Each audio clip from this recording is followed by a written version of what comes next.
Ini Oke. timnya IBCW. Oke. Halo Mbak. Salam kenal. Selamat bergabung, salam kenal. Thank you. Krisis dan perubahan teknologi.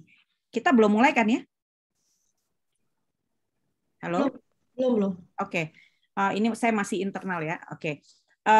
Kita akan berusaha mulai tepat waktu karena kita ingin selesai juga tepat waktu pada pukul 4.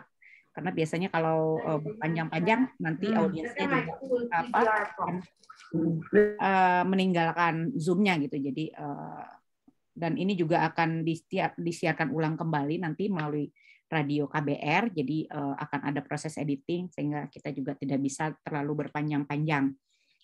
Kita masih menunggu satu orang narasumber lagi yaitu Mbak Asvin. Apakah kita akan mulai dulu atau Asvin sudah masuk, Halo, Mbak Nika? saya sudah masuk. Oh ya, halo Asvin dan sahabat Jurnal Perempuan di seluruh Indonesia dan dimanapun Anda berada.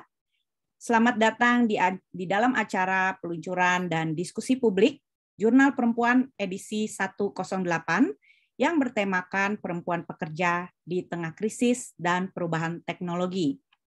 Acara ini merupakan kerjasama antara Jurnal Perempuan dan ILO, International Labour Organization, khususnya kantor ILO untuk Indonesia dan Timor Leste. Bersama dengan kita sudah hadir para narasumber dan juga teman-teman peserta, teman-teman panitia yang akan meramaikan acara kita pada siang hari ini. Nama saya Adnike Novasigiro, saya adalah pemimpin redaksi dan sekaligus Direktur Eksekutif Yayasan Jurnal Perempuan. Sebagai pembuka acara, kita akan mendengarkan sambutan dari Direktur ILO untuk Indonesia dan Timor Leste, yaitu Ibu Michiko Miyamoto. For Ibu Michiko Miyamoto, we would like to invite you to give the welcoming remarks for this event. Thank you. Thank you very much, Ibu. And welcome everyone, welcome all the guests and participants to this special edition of Journal Perempuan in collaboration between ILO office in Jakarta and Journal Perempuan. And so today we have 3 goals. Goal number 1 is to promote and update studies on female situation in Indonesian labor market. Goal number 2 is to promote labor studies with gender perspective in Indonesia. And goal number 3 is to strengthen public discourse with gender equality in labor policies in Indonesia. So let me first start by thanking the following contributors, include colleagues from ILO office, Dendi, Tobik, Nia, Eka, and all the others contributed, and also independent writers, Ibu Adnik Sigiro, Ibu Dewayani Savitri, Ibu Indrasari Chandra Ningsi, Ibu Afwan Purwanto, Ibu Maria Nastion, and Ibu Widya Primastika. So we also express our gratitude to our colleague, Johnny Simpson. She is a gender specialist based in Bangkok, for her time to be interviewed on the promotion of ILO Convention 190. And also my special thanks to Ibu Menteri, Ibu Ida Fauzia, Ministry of Manpower, for her kind endorsement for this special edition. And thank you also for the panelists for the high-level public discussion today. So our friend Ibu Eli Silaban from KSBSI, Ibu Maya from Indonesian Business Coalition for Women's Empowerment, Ibu Asvina Wati, Director of Indonesia Legal Aid Foundation, and also from ILO Jakarta, Luciani Julia Lucy, participating today. And our moderator, thank you very much, Ibu Adniki, the Journal Perempuan Chief of Editor. We have the luxury all-female great panelists today to really demonstrate that women should be able to advocate for and also discuss their own issues of concern at the highest level, and also actively contribute and benefit by providing our solutions. So we are now more than a year and a half into the COVID-19 pandemic, and we can definitely see that gender equality in the world of work has worsened. Women have suffered disproportionately on the job and income losses because of their overrepresentation in the hardest hit sectors. And also, many women continue to work on the front line and also sustaining care systems, economies, societies, and often also doing at the same time, majority of unpaid care work or domestic work at home. So all these factors underscore the need for gender responsive recovery to respond to the commitment of building forward fairer. So the building forward fairer means bringing gender equality to the core of the recovery effort in line with the ILO Global Call to Action for Human-Centered Recovery from the COVID-19 crisis that is inclusive and resilient. So efforts should be directed towards putting in place gender strategies aiming at full, productive, free, chosen employment and decent work, with a focus on the needs of the most vulnerable and hardest hit by the pandemic. An equitable and job-rich recovery, non-discriminatory labor markets, and also care-inclusive economies, as we experienced in the pandemic, are the only pathway to build sustainable and resilient economy countries to meet the crisis, such as COVID-19 pandemic. Now, we do hope that this special edition of Journal Perempuan and public discussion today could bring more concrete thinking, recommendation, and possibly some actions in building forward, fairer, more inclusive Indonesian labor market. So thank you very much. All the best for the dialogue today. Terima kasih banyak. Thank you very much, Ibu Miyamoto. Terima kasih banyak atas sambutan dan pembukaan untuk acara peluncuran dan diskusi publik pada siang hari ini. Teman-teman dan sahabat Jurnal Perempuan yang kami hormati di seluruh Indonesia dan dimanapun Anda berada, acara peluncuran dan diskusi publik ini diikuti oleh lebih dari 100, bahkan yang mendaftar, yang registrasi itu mencapai 400, dan kita berharap isi dan juga pesan yang ingin disampaikan melalui Jurnal Perempuan 108 ini menjadi inspirasi bagi semua kalangan, baik pemerintah, dunia usaha, serikat pekerja, serikat buruh, aktivis, kaum muda, perempuan pekerja, pengusaha, perempuan entrepreneur, untuk semakin memberikan perhatian dan mencari terobosan tentunya untuk mengatasi krisis seperti yang kita hadapi sekarang, di mana pandemi membuat banyak orang, dan khususnya perempuan, kehilangan pekerjaan, mengalami beban ganda karena harus mengerjakan segala sesuatu dalam waktu yang bersamaan di rumah, sambil bekerja, dan juga perubahan teknologi yang demikian cepat yang meninggalkan jenis-jenis pekerjaan yang sudah tidak lagi dibutuhkan atau tidak sesuai lagi dengan perkembangan teknologi yang ada sekarang. Edisi 108 Jurnal Perempuan mengangkat berbagai studi, analisa, dan juga pengalaman dan paparan dari perspektif feminis dan juga keadilan gender melalui studi terhadap situasi perempuan pekerja. Isi Jurnal Perempuan edisi 108 ini Anda bisa lihat di media sosial Jurnal Perempuan, di website Jurnal Perempuan, dan pada hari ini secara khusus kita ingin memperkenalkan edisi 108 ini kepada publik. Untuk mengantar acara peluncuran ini, Jurnal Perempuan dan ILO sudah mempersiapkan satu slide sebagai simbol, karena kita melakukan seminar dengan virtual, kita juga akan melakukan peluncuran itu secara simbol. Kepada redaksi Jurnal Perempuan, saya persilahkan untuk memutarkan slide peluncuran Jurnal Perempuan 108, Perempuan Pekerja di Tengah Krisis dan Perubahan Teknologi.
Terima kasih kepada teman-teman redaksi Jurnal Perempuan atas pemutaran video peluncuran Jurnal Perempuan edisi 108, Perempuan Pekerja di Tengah Krisis dan Perubahan Teknologi. Edisi Jurnal 108 ini diterbitkan atas kerjasama antara Jurnal Perempuan dengan Kantor ILO untuk Indonesia dan Timor Leste. Terima kasih kepada ILO atas dukungannya, sehingga kita bisa mengangkat salah satu studi yang penting juga bagi isu feminis dan juga isu gerakan keadilan gender di Indonesia, yaitu perempuan di dunia kerja. Sesungguhnya Jurnal Perempuan dan ILO sudah mengundang Ibu Ida Fauziah, Menteri Ketenagakerjaan Republik Indonesia, untuk memberikan pidato kunci atau keynote speech di dalam acara ini. Namun seperti kita ketahui, minggu-minggu ini adalah minggu pertama masa persidangan di DPR, maka beliau berhalangan karena harus menghadiri banyak sekali persidangan dengan Dewan Perwakilan Rakyat. Nah, bersama dengan kita, selain narasumber, saya juga sudah melihat peserta yang sudah bergabung, sudah lebih dari 100 orang. Mudah-mudahan kita dapat berdiskusi secara interaktif juga nantinya kepada para sahabat yang menghadiri acara ini secara online. Anda bisa mengajukan pertanyaan melalui chat room. Nanti kita akan mendengarkan respons dari para narasumber, kita bisa interaktif, dan Jurnal Perempuan dan ILO akan memberikan door prize atau hadiah bagi pertanyaan yang paling menarik di dalam diskusi pada siang hari ini. Acara berikutnya sesuai dengan rencana kita untuk peluncuran ini tentu akan lebih menarik jika kita juga bisa mendiskusikan topik-topik yang diangkat di dalam Jurnal Perempuan edisi 108. Dan bersama dengan kita pada siang hari ini sudah hadir para narasumber. Kebetulan ini semua para perempuan, ya. Ibu Michiko tadi memberi tanggapan positif bahwa panelis kita semua perempuan. Sewaktu Jurnal Perempuan membuat flyer atau pengumuman akan diadakannya acara diskusi publik secara online ini, saya ber-WhatsApp ya dengan salah seorang teman saya di sebuah grup. Lihat, panel ini semuanya perempuan. Jadi kalau ada seminar yang isinya laki-laki semua, all male panel, lalu mengeluh susah mencari narasumber perempuan, itu berarti bukan alasan. Karena justru kita dengan mudah menemukan para narasumber perempuan untuk isu-isu yang relatif juga masih sangat jarang untuk dibicarakan oleh perempuan. Ya. Seperti kita ketahui misalnya serikat pekerja atau serikat buruh di Indonesia masih lebih banyak dipimpin oleh laki-laki. Nah, tapi kita beruntung pada siang hari ini kita bisa mengundang dan menghadirkan salah satu perempuan yang menjadi ketua atau presiden Konfederasi Serikat Buruh yang cukup besar di Indonesia, yaitu Presiden Konfederasi Serikat Buruh seluruh Indonesia, Ibu Eli Rosita Silaban. Selamat siang, Kak Eli.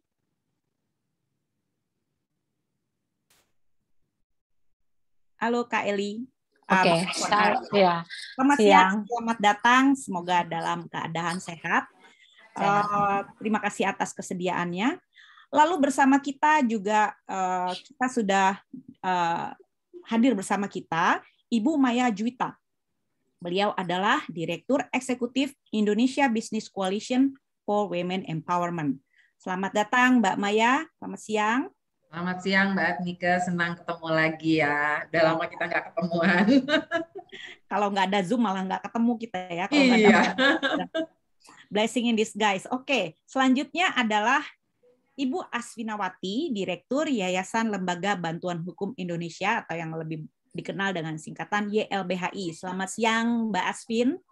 Selamat siang Mbak Nike, selamat siang semua. Siang Mbak. Dan keempat adalah Ibu Luciani Julia, staf program untuk kesetaraan gender dari kantor ILO untuk Indonesia dan Timor Leste. Selamat siang Mbak Lucy. Siang Mbak Tita, siang Mbak Eli, Mbak Maya, dan juga Mbak Asvin. Terima kasih sudah bergabung. Dan bersama dengan kita juga hadir teman-teman dari ILO, ada Pak Taufik tadi disebut, ada Mbak Gita, redaksi Jurnal Perempuan, dan juga tentunya teman-teman sahabat Jurnal Perempuan yang sudah bergabung untuk mendengarkan dan berdiskusi secara interaktif. Acara diskusi ini juga bisa disaksikan secara live di channel YouTube Jurnal Perempuan dan nanti juga akan ditayangkan di ILO TV dan juga akan diputar ulang di Radio KBR 68. Nah, siang hari ini kita akan ngobrol-ngobrol dengan keempat narasumber ini. Saya mau mulai dulu dari Ibu Eli Rosita Silaban sebagai Presiden Konfederasi Serikat Buruh seluruh Indonesia yang biasa disingkat dengan Konfederasi KSBSI. Ibu Eli ini sudah tidak asing lagi ya kalau dalam isu buruh atau pekerja di Indonesia. Dari 14 atau 15 konfederasi serikat buruh, serikat pekerja, sedikit sekali perempuan yang bisa mencapai posisi sebagai presiden atau ketua dari sebuah konfederasi. Nah, saya ingin mendengarkan pengalaman Ibu Eli selama ini. Dari pengalaman Ibu Eli, sebetulnya apa sih manfaat dari partisipasi dan kepemimpinan perempuan di serikat pekerja, serikat buruh, sehingga misalnya gerakan perempuan, gerakan buruh gitu ya, itu sering menyuarakan bahwa perempuan harus lebih banyak tampil, harus juga terlibat dalam menentukan arah perjuangan serikat pekerja atau serikat buruh. Bisakah Mbak Eli sharing kepada kita sejauh ini dari pengalaman Ibu Eli? Iya. Terima kasih Mbak Neke, terima kasih kepada semua narasumber yang tidak perlu saya sebut satu-satu karena takut terlupa namanya nanti jadi sakit hati sama kita ya, tapi saya ingat kok semuanya dan wajah-wajahnya. Memang kalau kita bicara soal perempuan dan serikat buruh, sepertinya memang tidak begitu gampang seperti kita berbicara misalnya perempuan itu di SPG gitu kan, dia harus penampilan seperti ini. Tapi di serikat buruh ini memang yang jadi dilematisnya adalah, misalnya kita sebut saja sebuah sektor itu adalah garmen yang mayoritas perempuan pekerjanya, misalnya anggota Federasi Garmen di sini 75% adalah perempuan, tapi 95% pengurus tingkat pabrik itu masih dikuasai laki-laki gitu. Nah, dan ini saya kira adalah perjuangan dan kampanye-kampanye yang sudah dilakukan serikat buruh, bahkan di internasional, di nasional, regional, dan internasional, dan juga partner yang lain seperti ILO dan badan-badan yang lain yang sedang mendorong kepemimpinan perempuan ini atau perempuan lebih banyak terlibat, apakah itu dalam politik, apakah dalam organisasi. Tapi memang sangat sulit, Mbak, ketika kita membuat itu terjadi seperti yang kita tuliskan gitu. Walaupun misalnya di kuota itu kan jadi seperti formalitas saja kuota 40%. Jadi akhirnya hanya mendorong-dorong perempuan, yang penting ada 40%. Tidak peduli apakah dia punya kapasitas atau kemampuan untuk melakukan sesuatu gitu. Dan permasalahan yang kedua adalah ada ketidaksetiaan misalnya. Ketidaksetiaan itu maksud saya gini, udah saya bergabung saja dengan serikat buruh, tapi saya tidak perlu membuktikan eksistensi saya di situ. Udahlah kan ada laki-laki yang berjuang, sehingga tinggallah yang akan seharusnya diperjuangkan perempuan. Apakah misalnya seperti isu maternitas, apa segala macam soal haid tadi, karena saya juga baru pembicara di sebuah organisasi tentang perempuan dan serikat buruh.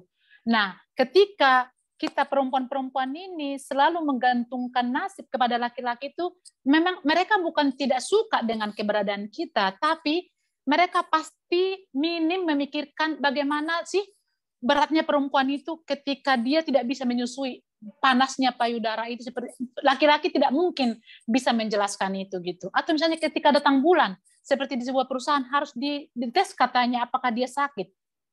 Siapa sih yang tidak merasakan rasa sakit? Tapi laki-laki kan tidak bisa menjelaskan itu gitu. Nah, kehadiran perempuan ini sebenarnya di dalam serikat buruh adalah bagaimana itu bisa disampaikan, dan dia juga ikut terlibat dalam advokasi dan kampanye-kampanye tentang itu. Karena ketika kamu atau kita menitipkan doang kepada laki-laki, itu akan dibuat segaris doang, tapi tidak menjadi bahan diskusi yang akan dimatangkan. Seperti demonstrasi kan sangat jarang juga membawa isu-isu perempuan. Padahal pesertanya itu kalau kita lihat kan mayoritas perempuan muda yang memang mereka senang sekali ikut aksi, tapi sangat minim sekali mereka menyuarakan itu gitu. Apalagi untuk jadi pemimpin.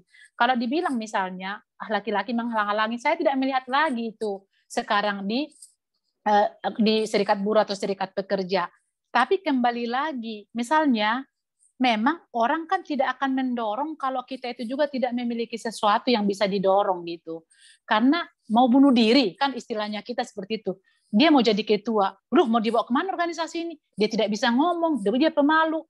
Biasalah, sementara laki-laki hanya punya karisma karena ganteng, lalu kita dorong-dorong gitu. Jadi selalu ada sebenarnya yang memang masih banyak yang harus diperjuangkan. Tapi saya kira dengan kehadiran perempuan sebagai juru bicara atau sebagai decision maker, saya kira bisa pelan-pelan membawa perubahan itu. Mungkin tidak langsung ke pabrik, tapi minimal seperti saya contoh ya, ini saya tidak melihat, tidak mencontohkan konfederasi lain karena saya memang tidak tahu pengurusannya di dalam. Saya hanya kenal presiden sama sekjennya.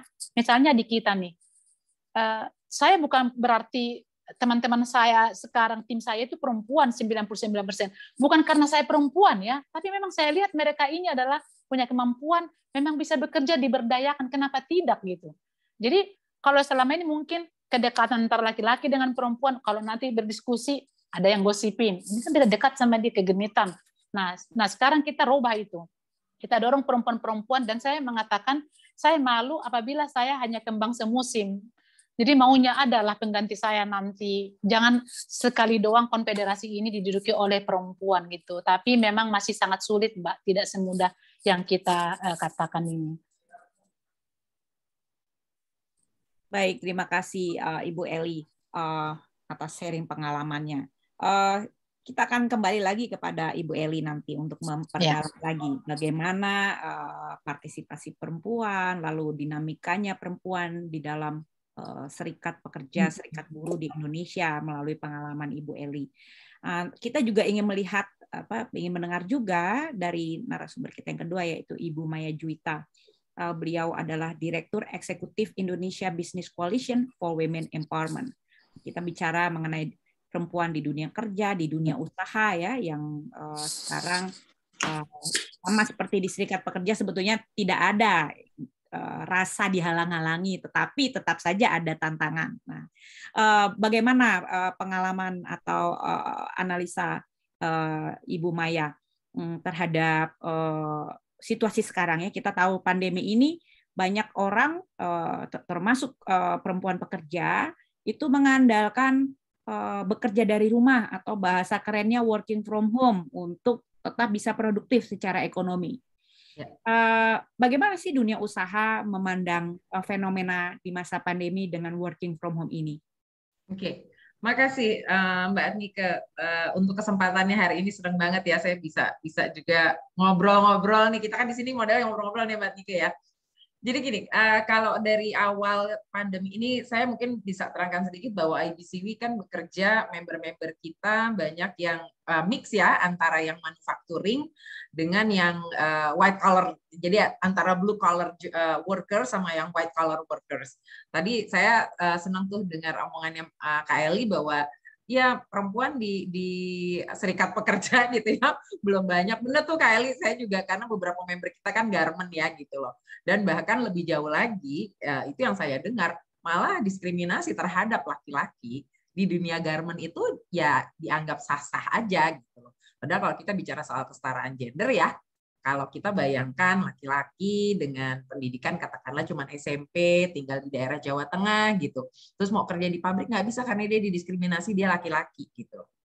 Kan dan akhirnya cuma bisa jadi ya tukang ojek atau misalnya jadi supir yang penghasilannya tidak tetap seperti kerja di garment. Jadi kalau kami sampaikan kepada member-member kita, terutama yang female dominated, diskriminasi gender memang korbannya paling banyak sekarang perempuan, tapi coba kita balikin kalau korbannya juga laki-laki gitu kan. Nah itu sebetulnya salah satu trik kita untuk bisa mendapat dukungan laki-laki gitu ya dalam isu kesetaraan gender. Nah berkaitan dengan pandemi ini memang kan semua sektor terpengaruh gitu loh. Dengan pandemi itu nggak bisa diingkari, semua sektor terpengaruh. Dan kebetulan waktu itu kan pemerintah Indonesia piloting sebetulnya ya, jadi nggak resmi dari pemerintah tapi dari Kementerian aparatur negara ya kalau nggak salah itu yang aparatur negara itu mau pilot program mengenai flexible working untuk ASN sebetulnya. Banyak yang skeptikal dengan program itu gitu. ASN mau flexible working ya bener aja gitu kan. Tapi waktu itu yang mau piloting kebetulan dari yang mau piloting itu kebetulan dari Kementerian Keuangan. Nah, baru mau dipiloting Januari masuklah pandemi dan akhirnya kebijakan itu dan program piloting itu tidak lagi piloting tapi diberlakukan untuk semua gitu ya. Baik untuk karyawan swasta maupun untuk ASN semua harus bekerja dari rumah, dipaksa. Sebetulnya kalau menurut IBCW sudah mempromosikan flexible working sejak 2017. Namun tanggapannya skeptikal gitu ya dari pengusaha, terutama pengusaha nasional. Karena kalau pengusaha nasional ya masih jadul gitu loh Mbak gitu, yang masih harus lihat anak buahnya baru berasa anak buahnya kerja gitu. Padahal nggak harus seperti itu. Kalau perusahaan-perusahaan yang multinasional itu sudah memberlakukan flexible working jauh sebelum pandemi ini hadir gitu. Jadi terutama kalau yang misalnya punya global office-nya di benua Amerika atau di benua Eropa gitu ya, itu mereka sudah biasa mengenai flexible working. Nah kalau di Indonesia tuh ya baru saat pandemi aja akhirnya bisa dibilang pandemi itu memberikan ruang gitu ya bagi penerapan flexible working yang memang hasil studi semua menunjukkan itu menguntungkan bagi perempuan gitu. Karena apa? Karena kita semua tahu bahwa perempuan itu punya double burden, ya kan? Kita harus jadi perempuan pekerja juga, tapi pekerjaan domestik masih banyak dilekatkan oleh kepada perempuan, walaupun gerakan-gerakan feminisme, kemudian gerakan-gerakan aliansi laki-laki baru gitu ya, itu banyak menyoroti bagaimana mendorong laki-laki juga untuk terlibat dalam ini rumah tangga. Tapi kita tidak bisa pungkiri, culture kita masih culture patriarki gitu. Nah sekarang bagaimana sebetulnya flexible working ini bisa banyak membantu perempuan. Nah pada saat pelaksanaan flexible working, pada saat pelaksanaan bekerja dari rumah di awal 2020 kemarin, IBCW juga meluncurkan survei cepat kepada publik gitu ya mengenai efektivitas dari flexible working. Karena kita tidak lagi bicara tentang double burden, tapi kita bicara triple burden. Karena anaknya semua di rumah, mau nggak mau ibunya, kebanyakan para ibu itu jadi guru juga di rumah. Udah harus kita ngurusin rumah tangga, ngurusin pekerjaan kita juga, kemudian harus jadi guru juga, dan berkutat dengan teknologi. gitu. Bagaimana pakai, udah gitu macam-macam kan sekarang teknologinya. Ada Zoom, ada MS Team, ada Google Meet, ada Blue Jeans, ada Webex, ada apa? Saya sampai punya semua di laptop saya. Nah, kemudian respon yang menarik adalah responden dari kita itu lumayan, respondennya banyak, lebih dari 60% responden perempuan mengatakan bekerja dari rumah itu efektif. Mereka setuju efektif untuk perempuan gitu.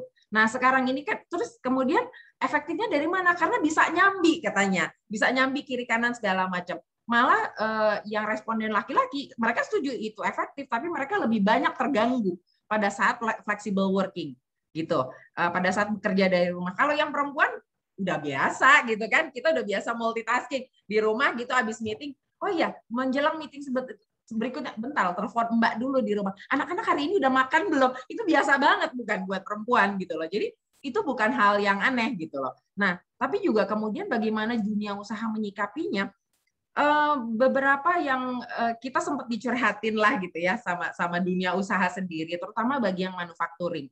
Nah, dalam kondisi pandemi ini banyak karyawan mereka yang akhirnya mengundurkan diri, yang perempuan.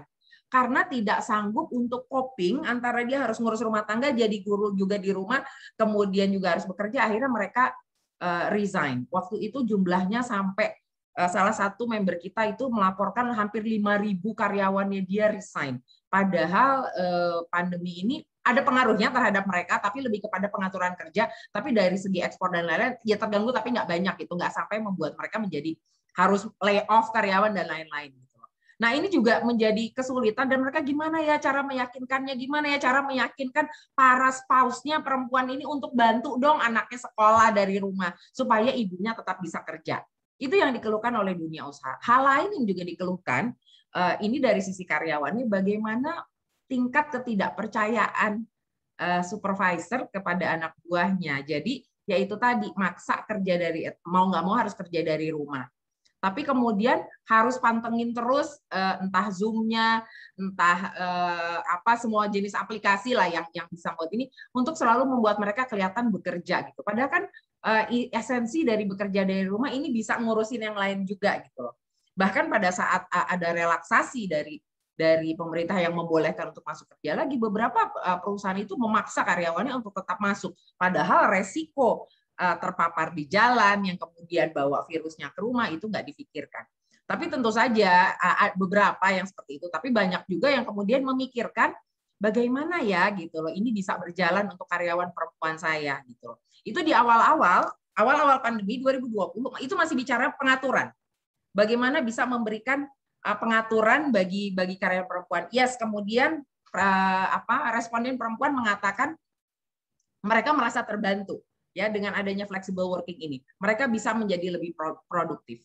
Tapi di awal 2020 ini gitu ya, menjelang kira-kira menjelang akhir 2020 dan awal 2021, masalah lain mengintai sebetulnya di dalam penerapan bekerja dari rumah ini. Karena masalah lain itu adalah masalah kesehatan mental. Yang mana banyak kita mengadakan survei lain gitu ya. Jadi Investing in Women bersama IBCW itu melakukan survei terhadap pekerja di Indonesia, bagaimana masalah kesehatan mental mereka menurun pada saat pandemi ini, yang bukan cuma khawatir mengenai kondisi kesehatan keluarga, mengenai kondisi keuangan gitu, tapi juga kelelahan akibat bekerja dari rumah yang terus-menerus, yang tidak teratur gitu loh. Saya sendiri pernah mengalami mulai call dari jam 7 pagi dan selesai jam 9 malam karena ada perbedaan waktu dengan beberapa partner di luar negeri gitu loh. Itu lelah secara mental gitu loh. Bayangin kadang-kadang buat pergi ke toilet aja tuh nggak bisa gitu loh. Nah, lebih jauh beberapa perusahaan itu yang juga kebetulan member-membernya IBC itu bahkan sekarang membuat aturan bagaimana flexible working ini jangan sampai mengaburkan gitu ya batas antara work life gitu loh. Jadi tetap harus ada batasan, nggak bisa mentang-mentang kita semua kerja dari rumah kemudian tidak ada batasannya gitu loh. Tetap harus ada batasan. Beberapa member kita ada yang harus tetap dandan ya gitu. Bahkan yang kedengarannya ciki-ciki, yang gitu, kedengarannya agak-agak sepele gitu ya. Tapi sebetulnya itu boosting gitu loh. Kayak kalau yang perempuan harus tetap dandan ya, karena we have to feel good about ourselves. Oke, dandan sering dipandang sangat perempuan dan lain-lain, tapi kalau buat saya secara pribadi dandan itu kesenangan saya gitu ya. I want to feel good about myself gitu loh. Jadi itu yang dilakukan. Ada yang sampai harus tetap dandan, harus tetap bajunya rapi gitu. Terserah deh bawahnya apa gitu ya, tapi atasnya harus rapi. Ada yang sampai mengatur meeting tidak boleh dimulai sebelum 8:30 pagi. Karena perempuan jam segitu masih pagi-pagi masih ngurusin sarapan gitu ya, ngurusin orang tua, kadang-kadang ngurusin anak dan lain-lain. Nggak boleh 8:30 pagi, nggak boleh mulai sebelum 8:30 pagi. Nggak boleh lebih dari jam 6 sore. Jam 6 sore semua harus selesai. Jam makan siang semua platform di blocking sama IT, tidak boleh dipakai gitu loh. In between meeting itu harus ada jeda paling enggak 10 menit gitu. Itu sampai di detail sampai teratur. Saya juga dengar sampai wow, hebat banget sampai diatur itu diikuti, Pak. Tapi yang terpenting itu adalah bagaimana mereka mendorong para leaders-leadersnya untuk menjadi lebih empati terhadap karyawan mereka, baik yang perempuan maupun yang laki-laki. Somehow leader perempuan lebih mudah mengeluarkan empati ini daripada leader yang laki-laki. Kayak contoh misalnya cuman guideline simple yang pada saat awal mulai meeting tanya timnya apa kabar mereka. Kalau tahu di antara timnya ada yang keluarganya atau anaknya atau suaminya kena COVID, ditanya perkembangannya sekarang bagaimana, harus seperti apa. Mungkin kedengarannya sepele ya Mbak Tika ya, tapi kemudian ternyata untuk yang itu sangat bermanfaat buat karyawan, merasa diakui. Apa sih kalau bahasa orang Jawa katanya diwongke gitu ya, dilakukan seperti itu. Nah, somehow leader perempuan itu lebih oke dalam melaksanakan hal-hal yang seperti itu, lebih yang oke gitu. Dan mungkin karena kita juga terbiasa komunal kan, kita ini kan perempuan itu kan lebih komunal, terbiasa yang nanya gitu loh. Bahkan kalau saya termasuk yang hafal nama anak-anak dari tim saya, betul tim saya nggak banyak, jadi lumayan lah ingetnya, nggak terlalu susah gitu loh. Kan itu bisa, dan kita mulai membiasakan, maksudnya buat kita adalah ada tiba-tiba ada anak muncul di belakang, kita lagi Zoom ada anak muncul di belakang gitu. Itu buat kita udah biasa, dan ada perusahaan yang bahkan kalau sampai ada guideline kalau ada anak yang muncul di layar disapa ya gitu. Untuk membiasakan itu. Saya pikir itu sih Mbak ngelihatnya bahwa ya it shine the light for flexible working yang memang sebetulnya didesain untuk perempuan, dan laki-laki juga ternyata melaksanakan manfaat itu, tapi juga memang bagaimana perusahaan menyikapinya. Udah banyak perusahaan yang memberikan contoh bahkan detail bagaimana bisa menghandle soal flexible working ini, dan yang kita temukan adalah pemimpin perempuan lebih mudah coping dengan situasi seperti ini. Mungkin itu Mbak dari saya sementara ini. Baik, Ibu Maya, menarik sekali sharingnya dan mengetahui bagaimana cara pandang dunia usaha ya. Ternyata di dunia online atau di dalam informasi digital, komunikasi digital, ide-ide kreatif mengenai sensitivitas terhadap beban perempuan, kepentingan anak itu lebih mudah didiskusikan ya. Tapi kalau itu diterapkan dalam setting kerja di pabrik, di kantor, mungkin lain lagi ya tantangannya ya. Lebih sulit ya tantangannya ya, karena kan nggak mungkin mesinnya dibawa pulang gitu ya.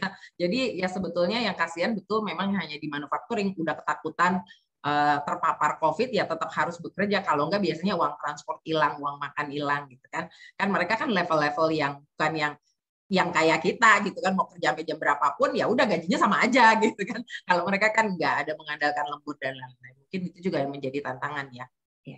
Makasih Ibu Maya. Itu topik akses perempuan terhadap ekonomi digital itu juga menjadi salah satu topik yang dibahas dalam JP 108 ini. Nah, selanjutnya kita akan mendengarkan sharing dari Mbak Asfinawati, Direktur YLBHI. Beliau sudah sejak lama, sejak dari LBH Jakarta ya, saya tahu sudah banyak mengadvokasi atau mendampingi kasus-kasus perburuhan yang dialami oleh tentunya teman-teman buruh atau pekerja baik laki-laki maupun perempuan. Tapi saya tertarik untuk mendengarkan sharing dari Mbak Asvin khusus untuk persoalan-persoalan hukum berbasis gender. Seperti apa sih sekarang ini atau dalam kurun waktu belakangan ini persoalan-persoalan hukum berbasis gender yang banyak dialami atau dihadapi oleh perempuan pekerja yang pernah didampingi oleh Mbak Asvin sebagai seorang pengacara. Silakan Mbak Asvin. Ya, terima kasih Mbak Nike. Ini sebetulnya karena kita punya konteks pandemi, saya akan bicara secara umum.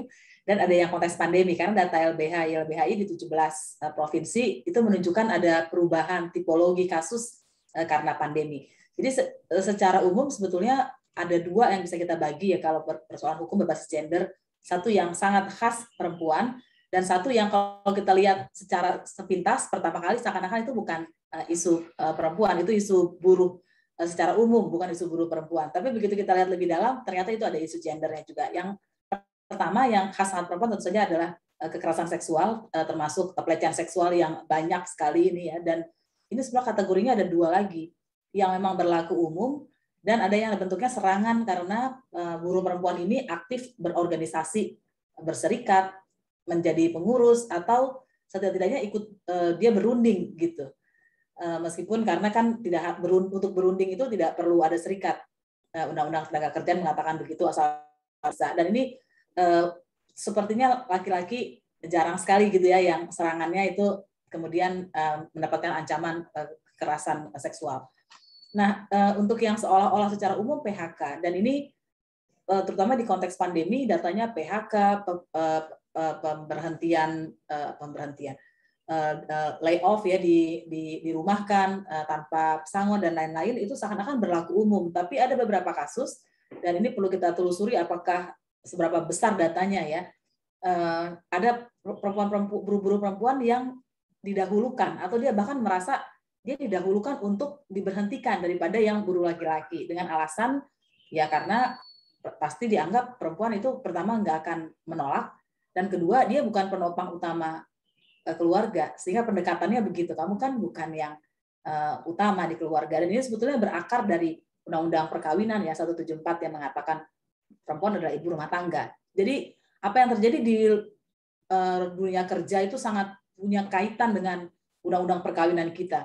Kemudian pekerja rumahan ini berlaku umum ya, dan seakan-akan semua buruh bisa menjadi pekerja rumahan, tapi datanya sebagian besar adalah perempuan, dan ini adalah masalah job security, keamanan, kepastian kerja, dan juga hak-hak yang layak. Sebetulnya pekerja rumahan ini kan karena mereka membawa pekerjaannya pulang ke rumah, dia mensubsidi perusahaan kan, listrik, air itu tidak disediakan oleh perusahaan, dan mereka yang sebetulnya memberikan subsidi untuk hal-hal ongkos produksi itu, lampu ya dan lain-lain.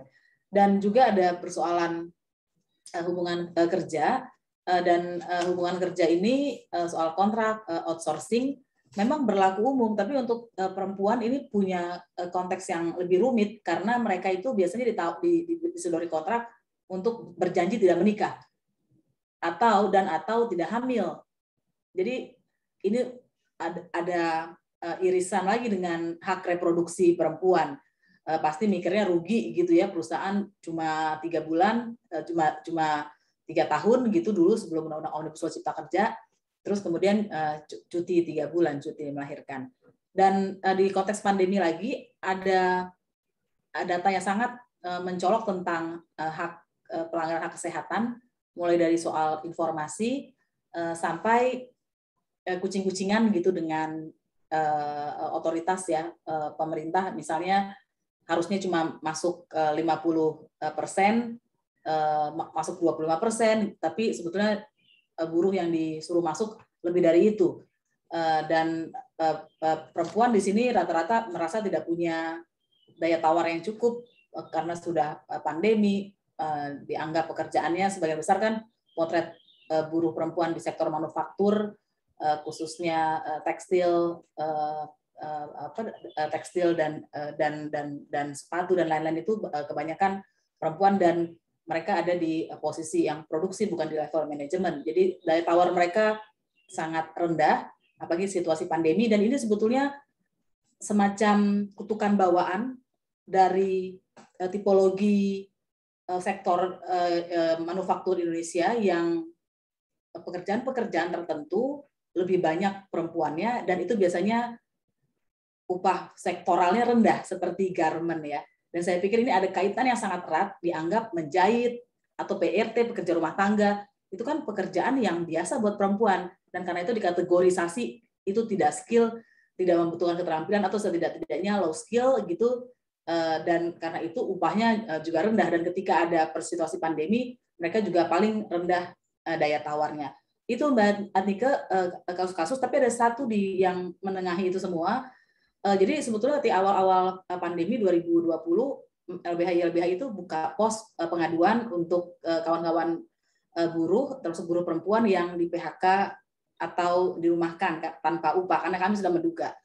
Setelah sebulan saya tanya datanya, berapa orang yang lapor? Datanya nggak ada, nggak ada yang daftar gitu ya. Dan kemudian saya menyadari sesuatu, bahwa ketika ngobrol-ngobrol sama masyarakat gitu, misalnya beberapa yang biasa teman-teman dari miskin kota, dia bilang, iya Mbak, saya nggak beli lagi pulsa gitu, karena untuk makan aja udah sulit. Dan pada saat itu saya menyadari bahwa akses bantuan hukum itu ternyata menjadi hambatan, dan itu kan semakin berganda bagaimana perempuan bisa membela kasusnya. Dan kalau ketika kami ubah nggak lewat email tapi telepon pun, itu juga angkanya sedikit yang melaporkan, sedangkan kami sendiri punya keterbatasan untuk langsung menjangkau ke tempat. Itu saya pikir persoalan-persoalan yang juga ada konteks pandeminya, Mbak Adnike. Baik, terima kasih Mbak Asvin, pengalaman yang sangat beragam ya dalam kasus-kasus hukum yang dihadapi oleh perempuan pekerja. Tadi malah belum disinggung yang untuk soal kekerasan seksual, yang saya rasa, saya duga ya, lebih banyak lagi yang tidak dilaporkan dibanding misalnya kasus-kasus PHK. Salah satu artikel di dalam JP 108 itu membahas persoalan kekerasan seksual atau pelecehan seksual di dunia kerja, dan bagaimana serikat pekerja, serikat buruh bisa juga berperan untuk mendorong agenda penghapusan kekerasan seksual atau pencegahan kekerasan seksual di dunia kerja. Nanti kita akan ngobrol lagi Mbak Asvin untuk memperdalam kasus-kasus perempuan pekerja yang berhadapan dengan hukum. Berikutnya kita akan meminta Ibu Luciani Julia. Beliau adalah staf program untuk kesetaraan gender kantor ILO untuk Indonesia dan Timor Leste. Kita sudah mengetahui bahwa di dunia internasional, kampanye pemajuan instrumen, norma, dan standar-standar kerja yang layak ya itu sudah banyak dan jauh berkembang. Karena gerakan buruh itu termasuk gerakan isu buruh, itu termasuk isu yang sudah jauh berkembang, bahkan lebih dulu barangkali dari gerakan hak asasi manusia ketika dia dinamakan sebagai hak asasi manusia. Nah, dalam perkembangan terakhir, kami ingin mendengar dari Mbak Lucy, apa saja sih isu-isu terkini yang banyak dibahas dalam standar perburuhan atau standar pelindungan pekerja di tingkat internasional, khususnya yang terkait dengan perempuan pekerja. Silakan Mbak Lucy. Ya, terima kasih Mbak Adnike. Menarik tadi ya mendengarkan permasalahan-permasalahan yang dipaparkan dari perspektif yang berbeda-beda. Tapi saya melihat ada satu kesamaan nampaknya yang menjadi concern, dan itu juga yang saat ini, yang sekarang ini gitu ya, ILO akhirnya mengadres isu-isu, yaitu tadi kita bicara soal kekerasan dan pelecehan di tempat kerja gitu. Karena itu memang nggak bisa dihindari, itu terjadi sebelum pandemi itu banyak, apalagi tadi kita dengar pengalaman banyak dari teman-teman kita setelah pandemi, sebenarnya itu makin menjadi-jadi gitu ya. Dan kalau bicara pelecehan dan kekerasan kan nggak cuma fisik tapi juga mental. Tadi Mbak Maya bicara soal kelelahan dalam bekerja, tidak sampai tempat beristirahat, itu sebenarnya bentuk salah satu juga dari intimidasi mungkin ya, kekerasan yang kita terima di tempat kerja juga gitu. Dan untuk ILO sendiri sebenarnya kita sudah cukup banyak atau selama 100 tahun ILO itu berdiri gitu ya. Tadi Mbak Adnike sempat menyebutkan ini kita memang lembaga yang cukup tua gitu. Tadi kalau isu pertama yang kita angkat mungkin di tahun pertama ILO berdiri itu juga sama, isu perempuan tapi terkait dengan perlindungan maternitas. Nah, setelah 100 tahun kita juga membahas satu lagi yang kita anggap sangat penting, yang dulunya sangat tabu nampaknya dibicarakan di tempat kerja, tapi ternyata ada selama 100 tahun ILO bekerja, isu itu selalu muncul. Akhirnya kita mengadopsi yang namanya standar ketenagakerjaan untuk mencegah pelecehan dan kekerasan di tempat kerja. Itu konvensi terbaru ILO nomor 190. Jadi bicara mengenai hal ini. Kenapa terus konvensi ini menjadi penting untuk saat ini gitu ya? Karena konvensi ini diiringi juga ada rekomendasinya nomor 206 bicara tentang dunia kerja dan mengakui bahwa kekerasan dan pelecehan itu bisa terjadi selama ataupun terkait dengan atau timbul dari adanya hubungan kerja atau timbul dari pekerjaan apapun. Dan konvensi-konvensi ILO yang sebelumnya yang terkait soal diskriminasi, konvensi 111, konvensi 100, itu kita tidak spesifik bicara soal pelecehan dan kekerasannya. Kita bicara tentang ada perbedaan diskriminatif dalam hal kondisi kerja, upah, tapi tidak pernah membicarakan ini. Dan dengan konvensi 190 ini menegaskan bahwa semua orang itu berhak untuk bekerja dalam kondisi yang bebas dari kekerasan dan pelecehan. Dan konvensi ini juga muncul karena mengakui bahwa ada ketidakproporsionalan terhadap korban-korban kekerasan, dan itu kebanyakan adalah perempuan, dan itu terjadi karena akibat norma yang berlaku. Jadi artinya apa? Artinya perempuan itu cenderung mengalami dampak dari kebijakan yang ada, dari kebiasaan ataupun hal-hal yang dianggap biasa sehingga menjadi praktek-praktek yang wajar, atau dan karenanya itu kemudian ILO mengangkat ini perlu bahwa untuk membuat kebijakan, untuk membuat atau mengubah kebiasaan-kebiasaan, kita perlu pendekatan yang lebih responsif gender, inklusif, dan juga terintegrasi, bahwa isu ini nggak bisa disendirikan, bahwa isu ini harus menjadi bagian dari kebijakan yang ada di tempat kerja. Tadi kita mendengar juga dari Mbak Asvin bahwa banyak kekerasan dan pelecehan itu nggak dilaporkan gitu ya. Jadi ada banyak penyebab, saya rasa, kenapa kemudian kasus-kasus perburuhan itu tidak terlaporkan, apalagi yang sifatnya kekerasan dan pelecehan. Bisa jadi karena tadi ya ketidakpercayaan terhadap sistemnya sendiri itu tidak ada, atau kemudian ya nggak ada akses juga buat perempuan, atau tidak tadi ketidakberdayaan perempuan sendiri untuk berbicara mengenai hal itu. Jadi ini yang ingin kami promosikan untuk kedepannya gitu ya, bagaimana kemudian kita juga mengakui bahwa memang ada kekerasan dan pelecehan di tempat kerja, dan bagaimana kemudian semua pihak, baik itu pengusahanya, pekerjanya, serikat pekerjanya, ataupun pemerintah dan masyarakat sekitar juga bisa membantu mengatasi isu ini. Mungkin itu sebagai pembuka, Mbak Atika. Terima kasih. Terima kasih Mbak Lucy. Ya, nampaknya konvensi ILO 190 ini memang juga momen dia diadopsi di ILO itu sangat bertepatan juga dengan Indonesia ya, konteks Indonesia, di mana Indonesia saat ini sejak tahun 2014 itu sudah mulai memasukkan rancangan undang-undang penghapusan kekerasan seksual sebagai salah satu prioritas legislatif nasional.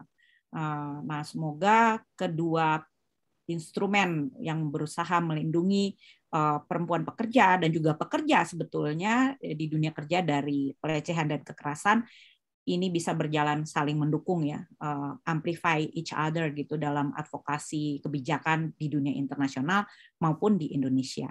Nanti kita akan dengarkan lebih lanjut penjelasan atau paparan dari Ibu Lucy. Nah, saya mau kembali ke Ibu Eli Rosita Silaban, Presiden Konfederasi Serikat Buruh Seluruh Indonesia. Ibu Eli, apakah sudah hadir? Maksudnya mikrofonnya sudah hidup kembali? Halo, Ibu Eli, apakah standby? Saya nggak lihat.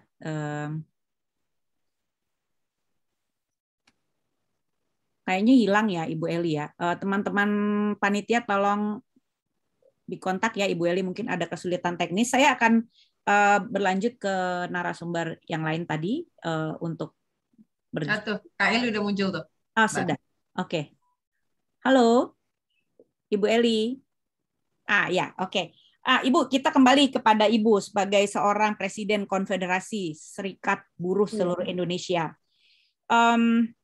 Tadi sudah dijelaskan, penting sekali bagi perempuan untuk tidak cuma terlibat secara aktif di serikat pekerja, tetapi juga menjadi pemimpin. Pemimpin bukan sekedar sebagai jabatan ya, tetapi bisa memberikan pengaruh ya, memberikan pengaruh terhadap agenda perjuangan serikat ya, memberikan pandangan-pandangan yang berperspektif gender tentang pengalaman perempuan tadi disebutkan, yang tahu bagaimana rasanya setiap bulan merasakan sakit karena haid, yang tahu bagaimana kerepotan seorang ibu ketika baru melahirkan dan harus mengurus anak. Ya, tadi juga disebutkan oleh Ibu Maya bagaimana perempuan bekerja di rumah itu bebannya campur-campur. Jadi kalau tidak ada sensitivitas dari semua pihak ya, dunia usaha, keluarga, masyarakat, pemerintah dalam membuat kebijakan, dalam membuat model-model skema kerja yang sensitif terhadap perempuan dan juga terhadap yang adil gender, kira-kira begitu ya, maka perempuan pekerja akan selalu mengalami beban yang berlebih atau bahkan diskriminasi misalnya. Nah, saya ingin menyambungkan tadi untuk yang tadi dijelaskan oleh Ibu Maya dan juga oleh Mbak Asvin dan Ibu Lucy. Nah, saat ini apa isu terkait perempuan pekerja yang sedang hangat atau sedang menjadi agenda penting dari serikat buruh serikat pekerja? Iya, terima kasih Mbak. Saya mohon maaf lagi ya, background saya nggak bisa karena laptop saya tiba-tiba. Ya. Nah, jadi isu sebenarnya saya kira tetap masih kampanye tentang stop kekerasan berbasis gender di tempat kerja. Itu masih isu yang utama, Mbak. Karena seperti yang Mbak katakan tadi, dengan tidak pernah mengeluhnya perempuan ini kan itu berarti seolah-olah mengatakan tidak ada masalah, semuanya baik-baik saja gitu. Bahkan walaupun kita sekarang sudah mendorong untuk mengkampanyekan ini, bersuaralah, katakan apa yang terjadi. Karena kalau kamu menyembunyikan ini, yang berarti ini akan membawa akibat buruk nanti bukan hanya sama kamu, tapi ke keturunan kita sampai ke depan, dan tidak akan pernah berhasil perjuangan serikat buruh atau minimal ya serikat buruh perjuangannya dengan partner lain juga gitu. Tapi memang tidak mudah juga Mbak. Misalnya ada perusahaan-perusahaan yang mau bersama-sama menandatangani sebuah kebijakan dengan kita bahwa perusahaan ini bebas dari zona pelecehan gitu. Ada itu perusahaan-perusahaan besar dan itu ada dibuat di perjanjian kerja bersama gitu. Nah, agenda selanjutnya adalah saya kira juga di nasional internasional masih mendorong kuota perempuan atau kepemimpinan perempuan dalam serikat buruh. Karena mungkin dari hasil penelitian atau dari yang muncul selama ini di media atau ketika ada pertemuan-pertemuan internasional, yang mendominasi pertemuan itu adalah laki-laki dan mereka yang selalu bicara gitu. Hanya nanti ya berapa persen lah ya, 2% lah perempuan yang bicara dari 98% itu gitu. Nah, kenapa? Karena ada juga kendala bagi serikat buruh. Ketika masih gadis-gadis belia mereka memang masih setia dengan perjuangan ini, tapi ketika menikah kan akan ada halangan-halangan gitu. Hamil, suami tidak menyetujui karena pertemuan kita sering malam hari dan berpindah-pindah tempat. Kadang-kadang Ailo mengundang waktu lagi offline, Ailo mengundang kita nginap misalnya 1 malam, atau ke luar negeri training ada 2 minggu, bahkan sebulan ke Italia yang dilakukan oleh Ailo. Mbak, yang memang kami hadapi dan susah kami memastikan bahwa ini akan berubah dalam waktu cepat gitu. Tapi saya kira dengan banyaknya kegiatan-kegiatan yang diikuti, banyaknya kampanye-kampanye juga dan media yang di tangan masing-masing buruh perempuan sekarang ini, saya kira mereka sudah lebih tertarik dan sudah lebih banyak sebenarnya. Intinya sekarang adalah bagaimana memang ini ada pemahaman yang salah di serikat buruh.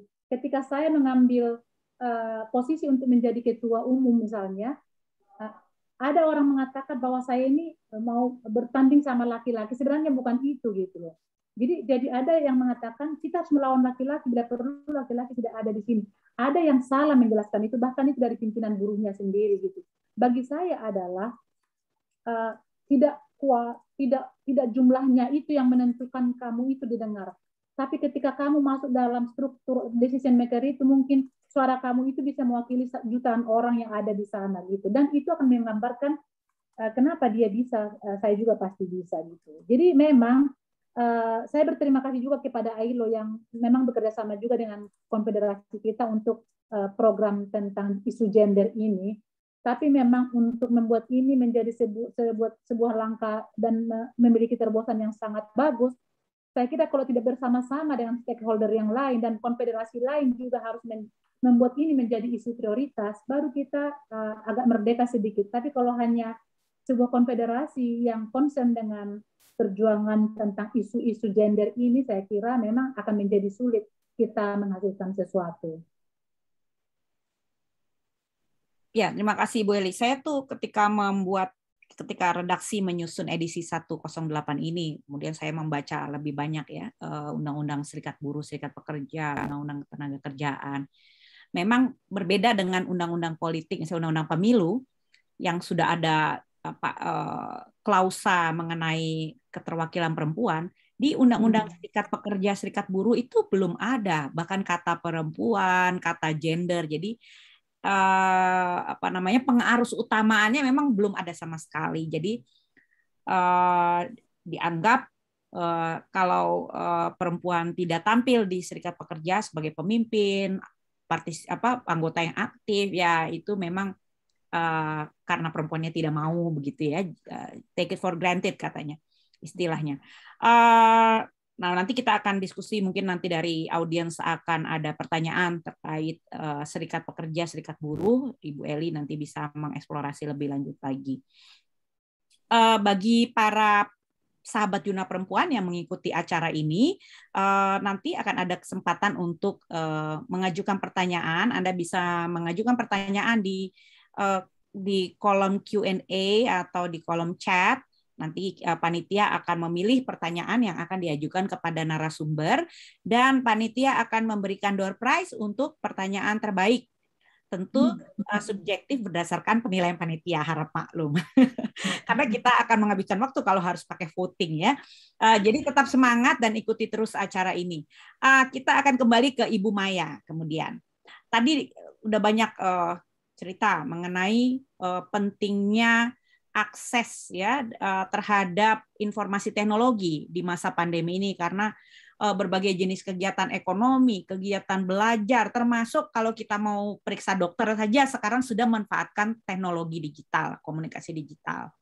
Nah, bagaimana Mbak Maya, Ibu Maya, atau juga dunia usaha atau dunia entrepreneurship begitu ya, melihat fenomena bekerja dari rumah atau tadi istilahnya apa, flexible hours ya, working ya flexible hours, dan juga dalam konteks situasi pandemi hubungannya dengan akses dan keterampilan perempuan terhadap teknologi dan ekonomi digital. Bisa diceritakan, Mbak? Oke, makasih Mbak Nika. Jadi gini, sebetulnya secara global gitu ya, Accenture itu pernah melakukan penelitian terhadap digital fluency, gitu. Terhadap digital fluency, kalau nggak salah 30 negara di dunia, gitu ya, yang mana Indonesia menempati ranking kedua dari bawah, gitu ya. Jadi di bawah kita kalau nggak salah India, gitu. Jadi kita menempati ranking kedua dari bawah. Bahkan Arab Saudi itu malah di atas kita, itu posisinya. Nah, digital fluency ini kan penting ya Mbak, untuk bagaimana kita bisa, apalagi di dunia global secara sekarang ini, bagaimana kita bisa memanfaatkan teknologi bahkan untuk ekonomi gitu. Nah, memang satu hal, karena perempuan itu dalam budaya patriarki itu lebih banyak disuruh mengurus rumah tangga dan lain-lain. Hasilnya adalah kita jangan bicara tentang perempuan yang di Jakarta lah ya Mbak ya, kita bicara tentang perempuan yang di luar Jakarta lah gitu. Akses terhadap teknologi itu menjadi sangat sedikit gitu loh. Bahkan beberapa dari dunia perbankan aja sampai sekarang masih terus mengembangkan financial literacy terutama untuk perempuan gitu loh. Karena akses keuangan buat perempuan itu, jangankan akses teknologi, akses keuangannya aja masih sangat terbatas gitu, apalagi akses teknologinya. Nah, begitu juga di dunia usaha pada saat terjadi pandemi ini, teknologi menjadi sesuatu yang cukup merepotkan, bukan cuma perempuan sih, laki-laki juga, tapi somehow memang lebih banyak disoroti kepada perempuan karena yaitu tadi digital fluency perempuan. Digital fluency perempuan sendiri masih lebih rendah daripada laki-laki gitu.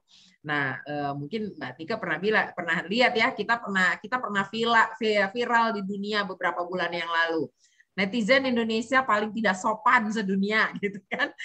Nah, kita tuh viral untuk hal-hal yang seperti itu gitu loh. Karena penggunaan teknologi itu masih sebatas menggunakan sosial media, itu pun tidak pakai etika gitu loh. Jadi boro-boro kita mau ngomongin yang pakai fintech lah atau apa gitu loh. Etika aja kita masih kurang gitu loh untuk bersosial media. Tapi kan ini proses ya yang mesti dijalani. Nah, saya ingin menyoroti sebetulnya bagaimana perempuan dengan segala keterbatasan, bukan saya nggak bilang keterbatasan, pembatasan yang terjadi baik akibat budaya maupun secara sistem gitu ya, tadi yang dari YLBHI Mbak Asvin udah bilang gitu loh, karena ada budaya dari semuanya itu awal dari undang-undang perkawinan, jadi turunannya ke sana gitu loh. Tapi karena perempuan sendiri juga punya sebetulnya secara natural punya disebut dengan feminine trait, mungkin teman-teman juga pernah tahu ya, ada feminine trait yang melekat pada perempuan gitu ya, secara natural dimiliki oleh perempuan gitu loh. Itu agility sebetulnya, kelincahan untuk entah untuk beradaptasi, kemampuan untuk beradaptasi, kemampuan untuk lincah itu secara natural dimiliki oleh perempuan gitu loh. Nah, saya mau tadi sebelum kita mulai saya ada sharing sama teman-teman ya, bagaimana sebetulnya saya punya bisnis case yang bagus di IBCV, bahwa kita punya trainer yang mana trainer kan biasanya offline ya, di zaman sebelum pandemi itu pasti kelasnya offline gitu. Nah, setelah pandemi ini harus dirubah ke kelasnya online. Beliau perempuan usia 71 tahun, masih aktif menjadi trainer, sekarang pindah platformnya dari offline ke online gitu ya. Tentu saja sangat selalu minta maaf, aduh maaf ya aku gaptek soal ini gimana, tapi mau belajar, mau menggunakan sosial media, yang mana saya sendiri baru pakai IG beberapa tahun yang lalu karena sama IBCV, karena saya sendiri nggak terlalu aktif, tapi kemudian beliau tuh malah udah punya duluan gitu. Nah, tapi mau menggunakannya untuk sesuatu yang positif dan aktif, dan kemudian apa yang dilakukan, kemudian menggunakan semua feminine trait yang beliau miliki untuk merubah platform online ini menjadi sesuatu yang menarik gitu. Jadi bagaimana memainkan ekspresi muka, nada suara gitu ya, membuat audiens lebih engage gitu. Itu hal-hal yang bisa dilakukan yang menurut saya kreativitas untuk membuat teknologi ini bekerja untuk kita jadinya gitu loh. Nah, saya pikir kalau mengenai teknologi, so far sih nggak tahu nih Mbak Tika, saya sendiri juga belum pernah bikin surveinya, pengen banget nih kalau bisa kita bikin surveinya bareng-bareng gitu ya, bagaimana penguasaan teknologi terhadap dari perempuan. Tapi memang kan kalau kita ngelihat dari STEM sendiri kan perempuan masih sangat sedikit kan perempuan yang ada di dunia STEM gitu loh. Industri IT masih mengatakan susah banget cari talent perempuan gitu loh. Tapi kemudian juga ada beberapa hal yang menurut saya sebetulnya nggak apa-apa ditawarkan kepada perempuan, cuman kadang-kadang laki-lakinya yang nggak tega. Minggu lalu saya baru berbicara di salah satu forum internalnya satu perusahaan IT di Indonesia gitu ya, bagaimana nggak tega kalau naruh perempuan jadi teknisi. Karena teknisi itu kan harus manjat-manjat tower, Mbak, kasihan katanya gitu.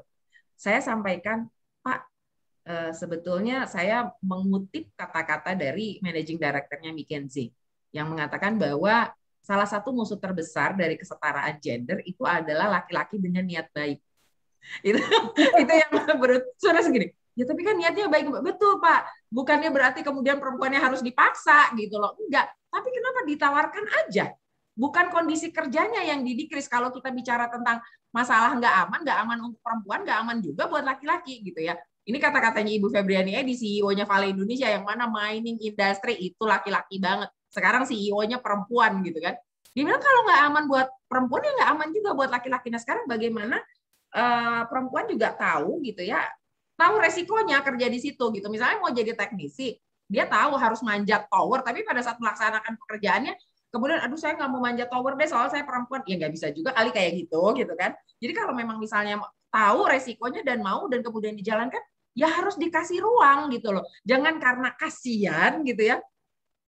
Jangan karena kasihan terus akhirnya jadi tidak diberikan ruang, ya itu tadi niatnya baik, tapi kemudian niat baik itu kan juga kadang-kadang bisa membunuh kesempatan gitu loh. Jadi balik lagi kalau menurut saya penguasaan teknologi, kalau saya percaya perempuan itu punya kelincahan dan punya resilience dan punya adaptability yang tinggi dalam situasi apapun gitu loh. Jadi penguasaan ini bisa, tapi berikanlah ruang dan juga berikanlah akses untuk belajar gitu loh. Jangan ini dikasih terus dibiarin aja gitu, nggak dibantu, nggak bisa juga. Mau perempuan mau laki-laki juga nggak bisa kayak begitu gitu kan. Jadi yang penting adalah bagaimana memberikan ruang dan memberikan kepercayaan gitu. Tanamkan kepercayaan terhadap perempuan bahwa perempuan bisa untuk melakukan itu gitu loh. Jadi nggak cuma berkutat di ranah-ranah di pekerjaan-pekerjaan yang dianggap perempuan, tapi juga pekerjaan-pekerjaan yang saat ini didominasi laki-laki, berikan kepercayaan kepada perempuan. Tadi saya Kak Eli bilang katanya seperti tidak mau bersaing, ada misperception atau ada narasi yang salah bahwa seolah-olah mau bersaing sama laki-laki ya Kak ya tadi. Tapi kita juga sering mendapatkan hal yang sama. Tapi saya sering bilang bahwa kesetaraan gender itu bukan kompetisi antara laki-laki dengan perempuan, tapi justru mencari jalan bagaimana perempuan dan laki-laki bisa bekerja sama untuk kemaslahatan bersama gitu loh. Dengan posisi yang equal gitu, nggak ada yang di bawah gitu. Tapi saya bilang jangan dibawa ke ranah rumah ya. Ranah rumah itu masih lebih complicated menurut saya gitu. Di ranah publik dulu deh gitu loh. Di ranah rumah itu ya udah tergantung dari individual, kalau dua-duanya sadar bahwa mereka bisa equal ya bagus gitu kan. Tapi kalau belum, jangan dipaksa karena itu akan menimbulkan keengganan dari laki-laki untuk terlibat gitu ya. Ya ini perjalanan kita memang masih panjang, tapi saya pikir yang harus kita lakukan adalah bukan memusuhi laki-laki gitu, tapi justru mengajak kerjasama. Bagaimana bisa membantu perempuan juga mendapatkan akses terhadap opportunity yang ada dengan kasih kepercayaan aja dulu gitu. Terutama untuk menguasai teknologi gitu. Itu kali Mbak. Ya, terima kasih Ibu Mayai. Jadi memang di dunia kerja masih sering terjadi pandangan stereotip ya tentang kemampuan dan kapasitas perempuan. Perempuan tidak bisa di industri berat, perempuan tidak memiliki kemampuan dalam teknologi, matematika, sains, engineering ya. Dan juga ya itu tadi menarik itu istilahnya. Kadang-kadang yang bahaya justru niat baik ya, karena niat baik itu berdiri atas asumsi yang bias terhadap perempuan. Betul. Ya. Oke, kita akan lanjut lagi kepada sahabat Jurnal Perempuan yang mengikuti acara ini. Jangan lupa untuk menyampaikan atau mengajukan pertanyaan Anda melalui chatroom atau Q&A. Panitia akan memilih pertanyaan dan pertanyaan terbaik akan mendapatkan door prize dari Panitia Jurnal Perempuan dan dari ILO. Selanjutnya, saya juga meminta para sahabat Jurnal Perempuan untuk mengisi daftar hadir atau absen online yang ada di dalam chatroom. Ini penting juga karena jika Anda mendapat door prize, panitia membutuhkan alamat untuk mengirimkan kemana door prize itu harus dikirim. Kita akan kembali ke Mbak Asvin. Tadi Mbak Asvin sudah menceritakan ada ragam persoalan hukum yang dihadapi oleh perempuan, mulai dari PHK, mulai dari kekerasan seksual, ya, mulai dari pengurangan hak-hak, layoff dan lain sebagainya. Apalagi di masa pandemi ini semakin rumit advokasi perburuhan ya, karena pengadilan juga online ya sekarang ya. Lalu bagaimana mendampingi klien, mendampingi pekerja atau buruh itu akan lebih sulit tantangannya. Nah, saya ingin dengar pengalaman Mbak Asvin. Apa tantangan hukum dalam perlindungan bagi hak-hak perempuan pekerja yang Mbak Asvin amati saat ini cukup serius atau perlu mendapatkan perhatian lebih? Ya, jadi sebetulnya akuntabilitas hukum itu di Indonesia itu nyaris nggak ada. Atau dengan kata lain, kalau ada orang terlanggar haknya, dia sulit sekali mau pergi kemana. kita tahu bahwa tarik-menarik antara sistem pegawai pengawas dengan sistem Disnaker itu ya, yang memediasi sebagai turunan dari Undang-Undang 2 2002 tentang hubungan industrial itu, pengadilan hubungan industrial, itu membuat kasus itu diseret semua di mediasi gitu ya. Bayangkan kalau kasusnya adalah seperti dia di PHK karena mengadukan kekerasan seksual atau pelecehan seksual yang dia alami dan dia di PHK, itu kemudian ketika dilapor ke pegawai pengawas yang nggak jalan atau lambat sekali, yang jalan dia di PHK-nya. Itu sudah gawat sekali gitu ya. Dan itu adalah persoalan utama yang serius meskipun Indonesia sudah ratifikasi konvensi ILO tentang pengawasan di industri dan perdagangan ya sebetulnya. Dan itu nggak pernah berubah, itu saya perhatikan sejak saya di LBH Jakarta sudah lama sekali. Dan masalah yang kedua, sudah sejak lama ada dorongan untuk membuat des perburuhan di kepolisian, seperti juga ada ruang pelayanan khusus perempuan gitu, meskipun ya jalannya ya antara iya dan tidak gitu ya, tergantung Polresnya. Nah, tetapi untuk des perburuan ini masih sulit sekali diterima. Misalnya tadi ya soal yang serangan-serangan kepada aktivis serikat buruh, dan itu dilaporkan ke polisi karena ada Undang-Undang 21 2000 tentang serikat buruh yang memberikan ancaman maksimal 5 tahun dan denda ratusan juta juga. Itu polisi kecenderungannya nggak menjalankan juga, gitu ya. Alasannya macam-macam. Jadi lapor ke pegawai pengawas untuk anti unionnya dan yang berbalut misalnya dengan kekerasan seksual nggak jalan, lapor ke polisi nggak jalan. Jadi ini bisa jalan kemana? Jadi pada akhirnya semua persoalan-persoalan buruh ini bermuara pada pengadilan hubungan industrial yang sebagian besarnya kemudian orang di PHK. Itu menurut saya persoalan yang tidak pernah berubah dari zaman dahulu. Nah, kita sekarang ada undang-undang Omnibus Law Cipta Kerja yang menurut saya penting untuk kita tempatkan di sini. Dan percakapan yang ramai sekali pada tahun 2020 tentang Omnibus Law Cipta Kerja yang sekarang sudah menjadi Undang-Undang 11 2020 ini, itu sedikit sekali yang membahas tentang perempuan. Dan ini lagi-lagi bukti kalau persoalan perempuan itu dipinggirkan. Saya mau kasih contoh beberapa ya. Semoga ada waktu, misalnya tentang perjanjian waktu tertentu. Orang kan ngelihatnya, oh ya PKWT itu semua buruh juga kena. Orang kemudian lupa tadi bahwa sebelum ada PKWT dihilangkan jangka waktu 3 tahun di dalam Undang-Undang 13 2003 aja, buruh sudah disodorin kontrak tidak hamil, gitu, tidak kawin. Apalagi sekarang yang masa kontraknya berpotensi lebih lama. Kemudian yang paling mengerikan itu sebetulnya upah itu sekarang satuan waktu dan satuan hasil, dan atau satuan hasil artinya dia bisa saja tidak hanya bekerja 8 jam, tapi 8 jam kerja harus menyelesaikan target produksi tertentu. Nah, bayangkan, dulu kita pernah dengar kasus di pabrik panci ya, bayangkan kalau perempuan yang sedang menstruasi atau sedang hamil, gitu, sehingga mereka pasti lebih lambat bekerjanya karena soal kondisi kesehatan, kondisi tubuhnya, bukan kondisi kesehatan, dan kemudian dia tetap harus menyelesaikan satuan hasil itu. Ini adalah sebetulnya menurut saya diskriminasi langsung kepada perempuan, dan dalam jangka waktu panjang perempuan itu bisa mikir daripada saya kena sanksi seperti yang hasil riset tentang kekerasan seksual itu ya, oleh teman-teman, saya tiba-tiba lupa itu, kemudian perempuan Mardika, orang yang buruh perempuan yang hamil itu kemudian cemas, takut karena dia tahu dia tidak akan mendapatkan keleluasaan dari supervisor dan dari atasannya.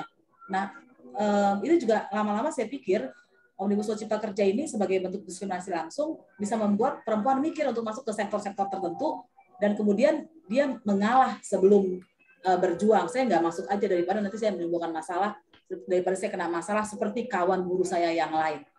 Dan sebetulnya lembur panjang tanpa kepastian di dalam Undang-Undang Omnibus Law Cipta Kerja itu juga sebuah diskriminasi yang bisa kita katakan diskriminasi langsung kepada perempuan yang tadi kita dengar, kita tahu bersama punya multi burden, beban yang berlapis-lapis daripada yang buruh laki-laki. Begitu Mbak Tika. Ya, menarik ya Mbak Asvin. Misalnya aturan soal kontrak yang mensyaratkan perempuan tidak boleh hamil, itu menurut saya satu aturan yang diskriminatif. Karena perempuan tidak mungkin hamil tanpa ada laki-laki, tapi yang dikontrak tidak boleh hamil itu perempuan. Bukan laki-laki dikontrak tidak boleh bersetubuh sehingga mengakibatkan perempuan hamil ya. Jadi itu juga contoh bias gender dalam melihat persoalan. Jadi kehamilan itu menjadi beban baik secara biologis tapi juga secara ekonomi, sehingga perempuan kemudian kalau di dalam studi-studi mengenai kesempatan karir perempuan ada yang dinamanya terminologi glass ceiling effect ya, langit-langit kaca yang tidak terlihat gitu. Jadi seolah-olah perempuan bebas bekerja mau jadi apa saja, tapi ketika mau masuk ke dunia kerja langsung ada persoalan, oh nggak boleh hamil, nggak boleh ini, yang diterima seolah-olah ya itu bukan persoalan berbasis gender begitu. Ya oke. Terima kasih Mbak Aswin. Kita akan sesi berikutnya kita akan mempersilahkan kepada sahabat Yunar Perempuan yang ingin mengajukan pertanyaan. Saya yakin akan ada pertanyaan-pertanyaan menarik.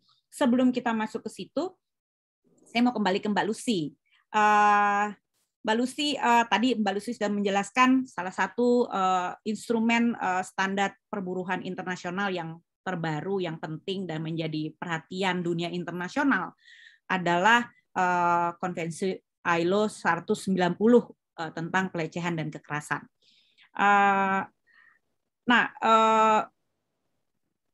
Bagaimana dampak dari keberadaan konvensi ini sejak dia diadopsi hingga hari ini, dan apa pengaruh dari keberadaan konvensi ILO ini bagi perlindungan perempuan pekerja atau perlindungan perempuan di dunia kerja? Ya, jadi terus terang ini konvensi yang masih cukup baru ya Mbak Anika. Konvensi 190 itu kan baru diadopsi tahun 2019 dan sebenarnya baru tahun ini berlaku efektif karena memang ketentuannya 2 tahun atau sudah 6 negara meratifikasi konvensi ini, dan memang baru tahun ini tercapai 6 negara meratifikasi konvensi ini, jadi ini memang juga masih berlaku efektif, jadi memang masih fresh from the oven. Dan untuk ILO sendiri juga kami masih sangat masih sangat aktif untuk mempromosikan dan mendorong negara-negara untuk juga meratifikasi. Kenapa penting meratifikasi? Walaupun mungkin kita melihat ya, karena sebelum sebelum konvensi itu diadopsi, tentu saja ILO sudah melakukan semacam studi ya. Studinya sendiri sebenarnya sudah cukup panjang, lebih dari 10 tahun sebelum konvensi tersebut diadopsi. Dan memang kita melihat ada tren negara-negara sudah mulai ada yang memasukkan itu ke dalam undang-undang misalnya, atau lebih menyerahkan kepada tempat kerja untuk mengatur isu mengenai pelecehan dan kekerasan. Jadi sebenarnya ada berbagai macam metode yang dilakukan di berbagai negara untuk mengadres atau menangani isu ini. Nah, dengan konvensi ini sebenarnya itu memberikan panduan yang lebih komprehensif untuk semua negara anggota bagaimana seharusnya isu pelecehan dan kekerasan ini ditangani di setiap negara. Tapi yang paling mendasar, yang paling menjelaskan perbedaannya adalah memang ILO sendiri menyarankan bahwa untuk isu pelecehan dan kekerasan, kalau ini karena ini diakui sebagai isu di tempat kerja, maka penyelesaiannya juga harusnya berbasis pada perburuhan atau ketenaga kerjaan. Karena selama ini banyak kita melihat, oh itu udah ditangani kok. Ini contoh nyata juga ya yang kayak di Indonesia. Kalau bicara soal hukum yang terkait dengan pelecehan dan kekerasan di Indonesia, misalnya kita nggak punya undang-undang yang khusus spesifik mengenai itu. Ada tuh katanya RUU PKS yang sampai saat ini juga belum disahkan juga gitu. Jadi orang selalu larinya ke ranah pidana, pakai undang-undang hukum pidana, entah itu perbuatan yang melanggar moral gitu kan, atau tidak menyenangkan dan sebagainya. Tapi akibatnya apa? Akibatnya tadi nggak banyak yang ngelaporin karena nggak banyak korban yang berani untuk melaporkan gitu. Itu yang sering kami dengar juga ketika kita mengadvokasi isu ini adalah enggak kok udah ada mekanismenya. Masih banyak resistensi untuk meratifikasi konvensi ini karena merasa bahwa Indonesia sudah punya nih undang-undang yang menangani itu. Iya, tapi sangat-sangat menyerahkan urusannya itu kepada korban untuk melapor atau tidak. Dan kita tahu kecenderungannya korban tidak mau melapor. Bahkan memberdayakan korban saja tidak untuk melapor gitu. Makanya jadi kesannya nggak pernah ada kasus yang muncul. Kalaupun muncul akhirnya lewat viral dan sebagainya. ini bukan berarti bagus gitu ya sebenarnya viral. Kalau korbannya siap mungkin nggak apa-apa, tapi kalau korbannya nggak siap itu akan menjadi malahan double lagi buat dia, penderitaannya dia gitu. Udah dia mungkin harga dirinya terluka karena mendapatkan pelecehan, ditambah lagi dengan rasa malu tadi gitu. Tapi kalau kemudian satu negara bisa meratifikasi konvensi ini bisa memastikan bahwa undang-undangnya dia juga bisa selaras dengan apa sih yang disarankan secara internasional mengenai penanganan kasus-kasus dari pelecehan dan kekerasan. Jadi sebaiknya ada jalur ketenaga kerjaannya ketika menyelesaikan di tempat kerja, tapi bukan berarti meniadakan jalur-jalur yang lain seperti pidana atau perdata, itu juga tetap ada. Jadi semua pilihan itu bisa ada, bisa diberikan opsi-opsi mana yang nantinya bisa lebih visible gitu ya, lebih dimungkinkan untuk menyelesaikan kasus-kasus ini, termasuk mencegah terjadinya pelecehan dan kekerasan di tempat kerja. Jadi itu harapan kita sih, dan kalau kalau itu sudah diadopsi paling tidak oleh sebagian besar negara-negara di dunia, berarti kan sebenarnya kita punya level playing field yang sama gitu, aturan yang hampir sama untuk semua negara ketika menangani kasus ini. Kami masih banyak dengar juga keluhan terkait misalnya tentang isu pekerja migran. Kita tahu berapa banyak pekerja migran kita yang mendapatkan kekerasan dan pelecehan di luar negeri gitu kan.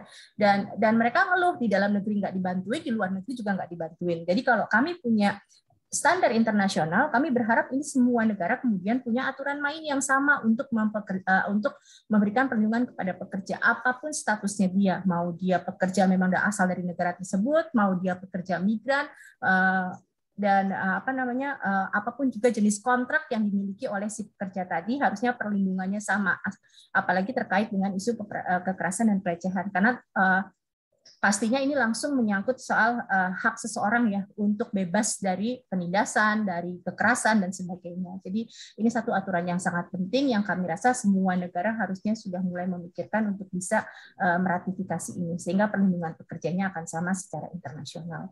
Mungkin itu sekilas, Mbak Anik.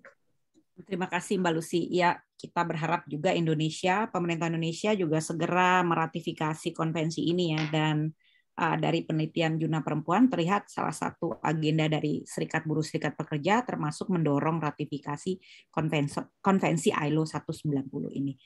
Oke, sekarang kita akan masuk kepada sesi tanya jawab, dan di chat room maupun di Q&A room sudah banyak sekali pertanyaan, tetapi tentu kita tidak bisa memilih semua. Mungkin nanti para narasumber juga bisa membaca. Di situ ada pertanyaan-pertanyaan, bahkan juga ada kasus yang diangkat ya oleh teman-teman. Mungkin nanti bisa direspon secara terpisah. Tapi saya akan membacakan beberapa pertanyaan yang sudah dipilih oleh panitia kepada para narasumber. Wah, ini banyak kepada Mbak Asvin nih, pasti kebanyakan kasus-kasus nih. Untuk Mbak Asvin, dari Fitriah. Ini pertanyaannya dari Sabang sampai Merauke, ada teman dari Aceh, dari Maluku. Mbak Asfinawati, saya tertarik dengan bahasan tentang perempuan pekerja rumahan karena permasalahan mereka sangat kompleks, terlebih selama pandemi. Mereka nampaknya sulit untuk memperjuangkan hak-haknya, dan karena upaya yang dapat dilakukan oleh mereka untuk memperjuangkan hak-haknya. Ini home industry ya, atau pekerja rumahan itu ya, yang subkontrak ya. Lalu masih kepada Mbak Asvin juga, bagaimana seorang perempuan bertahan di tengah pandemi karena banyak sekali dampak yang dirasakan oleh perempuan seperti yang dijelaskan oleh Mbak Asvin. Bagaimana seorang perempuan bisa melihat peluang yang besar di tengah-tengah pandemi sekarang ini agar kreativitas yang dimiliki tetap terasah dan tidak mudah digusur oleh laki-laki. Ini meskipun ditujukan kepada Mbak Asvin, menurut saya Mbak Maya juga bisa ini merespon ini ya, atau juga Mbak Lucy atau Ibu Eli. Lalu dari Maluku ini dari Linda Hole, kepada semua narasumber nanti saya persilakan jika ingin menjawab pertanyaan ini karena tidak spesifik. Di masa pandemi, menurut tantangan yang dihadapi perempuan Indonesia semakin beragam dengan munculnya masalah domestik seperti kekerasan fisik, tekanan ekonomi, hingga tekanan psikologis akibat berbagai masalah yang dihadapi di rumah tangganya. terutama perempuan pekerja yang juga adalah kepala rumah tangga. Sementara kita mengetahui kebijakan justru hanya melihat laki-laki sebagai kepala rumah tangga. Sehingga bantuan yang diberikan sangat bias. Bagaimana strategi yang dapat dilakukan mengatasi persoalan ini? Nah, ini juga saya akan ajukan sekalian karena nanti bisa dijawab sebagai satu kesatuan ya. Dari peserta anonimus, tidak ada namanya. Bagaimana pendapat narasumber mengenai kebijakan afirmatif, misalnya memberikan kuota tertentu untuk pelatihan di sektor STEM, Science, Teknologi, Engineering, and Mathematics ya, untuk tindakan afirmatif di perusahaan, untuk mengalokasikan kuota pelatihan bagi perempuan. Apakah tindakan ini bisa membantu partisipasi perempuan dalam pekerjaan? Ini kayaknya Mbak Maya juga nih. Sektor UMKM alih-alih memberikan dari Mutia P. Sektor UMKM alih-alih memberikan kontribusi pada ekonomi dan menyerap tenaga kerja perempuan, terutama pekerja perempuan usia matang di atas 35 tahun. Bagaimana pandangan para panelis mengenai hal ini mengingat perlindungan sosial belum tersentuh, upah rendah, serikat buruh tidak terakses, fleksibilitas tinggi namun rentan diberhentikan ya UMKM ya. Serta banyak PR lainnya. Opini para pekerja perempuan, mereka nyaman dengan pekerjaan ini karena bisa menyeimbangkan work-family balance. Gitu. Apakah karena work-family balance kemudian, ini bukan pertanyaan dia, saya menambahkan, itu membenarkan terjadinya eksploitasi bagi pekerja UMKM, seperti apa. Nah, kepada narasumber saya mau persilakan dari Ibu Eli lagi. Mungkin ini responnya agak singkat supaya kita bisa membuka kesempatan untuk pertanyaan putaran kedua. Silakan Ibu Eli. Mbak, pertanyaannya apa, Mbak? Tidak ada sih spesifik kepada Ibu Eli, tetapi mungkin kalau yang sesuai atau cocok dengan Ibu Eli, perempuan pekerja rumahan itu kan sulit ya untuk dan UMKM misalnya itu kan sulit tidak memiliki akses menjadi anggota serikat pekerja. Jadi kalau hak-hak mereka dilanggar atau tidak dipenuhi, bagaimana mereka bisa memperjuangkan nasib mereka? Ya, makasih banyak. Ya, makasih banyak, Dek. Jadi kami sebenarnya bersama dengan ILO juga sudah merambah untuk memasukkan perjuangan untuk isu buruh-buruh migran dan informal, pekerja informal gitu. Karena selama ini kan fokusnya serikat buruh adalah pekerja formal yang memang bayar iuran itu kan sebenarnya. Tapi kami sudah beberapa tahun terakhir ini sudah masuk dalam bagaimana mengadvokasi buruh-buruh yang bekerja di sektor informal dan juga buruh migran, karena dengan kampanye dan juga kerjasama kolaborasi dengan beberapa pihak memang pada akhirnya mereka bisa menemukan solusi-solusi. Memang tidak signifikan ya tiba-tiba langsung masif terjadi perubahan-perubahan, tidak, tapi ada beberapa yang sudah kita lakukan advokasinya dan itu lumayan berhasil gitu. Terutama seperti tadi sudah disinggung soal pekerja migran dan juga yang di informal. UMKM itu saya kira memang ada kesalahannya ketika buruh ini tidak bisa disentuh, pekerja ini tidak bisa disentuh serikat buruh, memang pemahaman mereka terhadap hak dan akses yang lain soal bantuan sosial kah, atau misalnya advokasi hukum, bantuan misalnya soal upah, soal jaminan sosial, memang agak susah karena tidak ada akses kita ke sana gitu, dan kita tidak tahu apa yang terjadi dengan mereka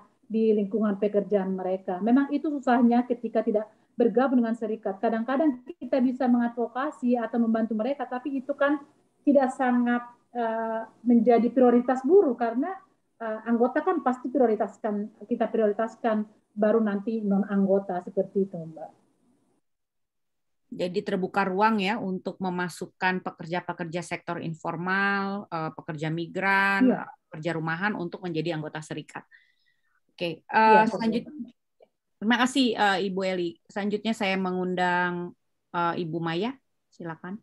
Oke, Mbak, tadi saya mendengar ada pertanyaan adalah mengatasi persaingan antara perempuan. Ini kasus klasik banget nih. Sorry. Oke. Ini menurut saya kasus klasik banget gitu ya, di mana selalu disoroti bahwa kalau perempuan bersaing sesama perempuan menjadi lebih sengit gitu ya. Padahal nggak pernah ada yang menyoroti bahwa bagaimana juga laki-laki bersaing itu lebih kejam biasanya terhadap sesama laki-laki gitu. Jadi saya menyorotinya adalah bagaimana perempuan dianggap menjadi lebih kejam, karena itu tadi ya, teman-teman, dalam dunia kepemimpinan perempuan, terutama perempuan itu menghadapi berbagai dilema. Salah satunya adalah yang disebut double bind. Double bind itu bagaimana kualitas kepemimpinan gitu ya, atau bukan kualitas kepemimpinan, lebih kepada pandangan kepemimpinan itu melekat kepada pandangan maskulin gitu loh. Bahwa mungkin karena sejarah panjang dominasi laki-laki terhadap kepemimpinan, jadi di kepala banyak orang kepemimpinan itu menjadi identik dengan masculinity gitu ya, dengan maskulin. Sementara perempuan itu kan selalu dianggap sebagai komunal gitu loh. Nah, sementara kalau laki-laki itu agentik posisinya. Nah, pada saat terjadi satu persaingan entah dalam pekerjaan, competitiveness itu kan sebetulnya selalu bagus gitu ya. Nah, perempuan ini selalu dihadapkan pada double bind tadi, bahwa kalau dia terlalu agentik, terlalu misalnya tegas, kemudian decisive segala macam, itu dianggap tidak disukai gitu loh, karena dianggap kurang perempuan. Tapi kalau dia menjadi, Kak Eli ketawa, kayaknya Kak Eli ngalamin ya Kak Eli. Tapi kalau kurang perempuan, kalau kita nggak perempuan, kalau kita terlalu perempuan, kita dianggap tidak memiliki kualitas kepemimpinan gitu. Nah, itu berlaku pada saat terjadi kompetisi gitu loh. Bahkan sesama perempuan sendiri menjadi lebih kejam gitu ya terhadap sesama perempuan, itu persepsinya. Survei yang dilakukan oleh UNDP tahun 2020 itu mengatakan bahwa 90%, mendekati 90% laki-laki dan perempuan memiliki bias terhadap perempuan. Jadi perempuan sendiri punya bias terhadap perempuan karena adanya dominasi laki-laki terhadap posisi perempuan di dunia ini gitu loh. Jadi banyak perempuan juga yang terpengaruh gitu kan. Nah, kemudian adanya juga likability gap. Banyak perempuan bahkan di Indonesia itu mengatakan perempuan sendiri mereka lebih suka kerja sama laki-laki ketimbang punya bos perempuan gitu. Karena itu tadi, karena perempuan harus bertahan di The Boys Club, kayak Kak Eli ini bertahan di The Boys Club, akhirnya mengadopsi maskulinitas dalam kepemimpinannya. Karena feminitas atau kualitas-kualitas feminin sampai saat ini belum diakui di dalam kepemimpinan gitu loh. Sebetulnya kan pandemi ini juga memberikan gambaran bagaimana para pemimpin perempuan, pemimpin negara perempuan itu mampu membuat negaranya melewati pandemi dengan selamat gitu loh. Nggak sampai chaos gitu. Nah, saya pernah baca ada satu penelitian yang meneliti 122 pidato pemimpin negara di dunia ini, yang mana kebanyakan yang pidato laki-laki itu berkisar antara menimbulkan rasa takut gitu ya, dan menganggap ini kita sedang berperang gitu loh. Lah yang diperangin apa? Orang nggak jelas, orang penyakit jelas. Tapi mereka mengasumsikan atau mereka menganggap ini kami sedang berperang. Sementara pidato-pidato pemimpin perempuan seperti Jacinda Ardern, Angela Merkel, kemudian presiden yang dari Taiwan, gitu, dari Finlandia, mereka fokus kepada keluarga, kemudian anak-anak dan kelompok rentan lainnya. Jadi message yang disampaikan itu penuh kasih sayang, penuh kepedulian gitu.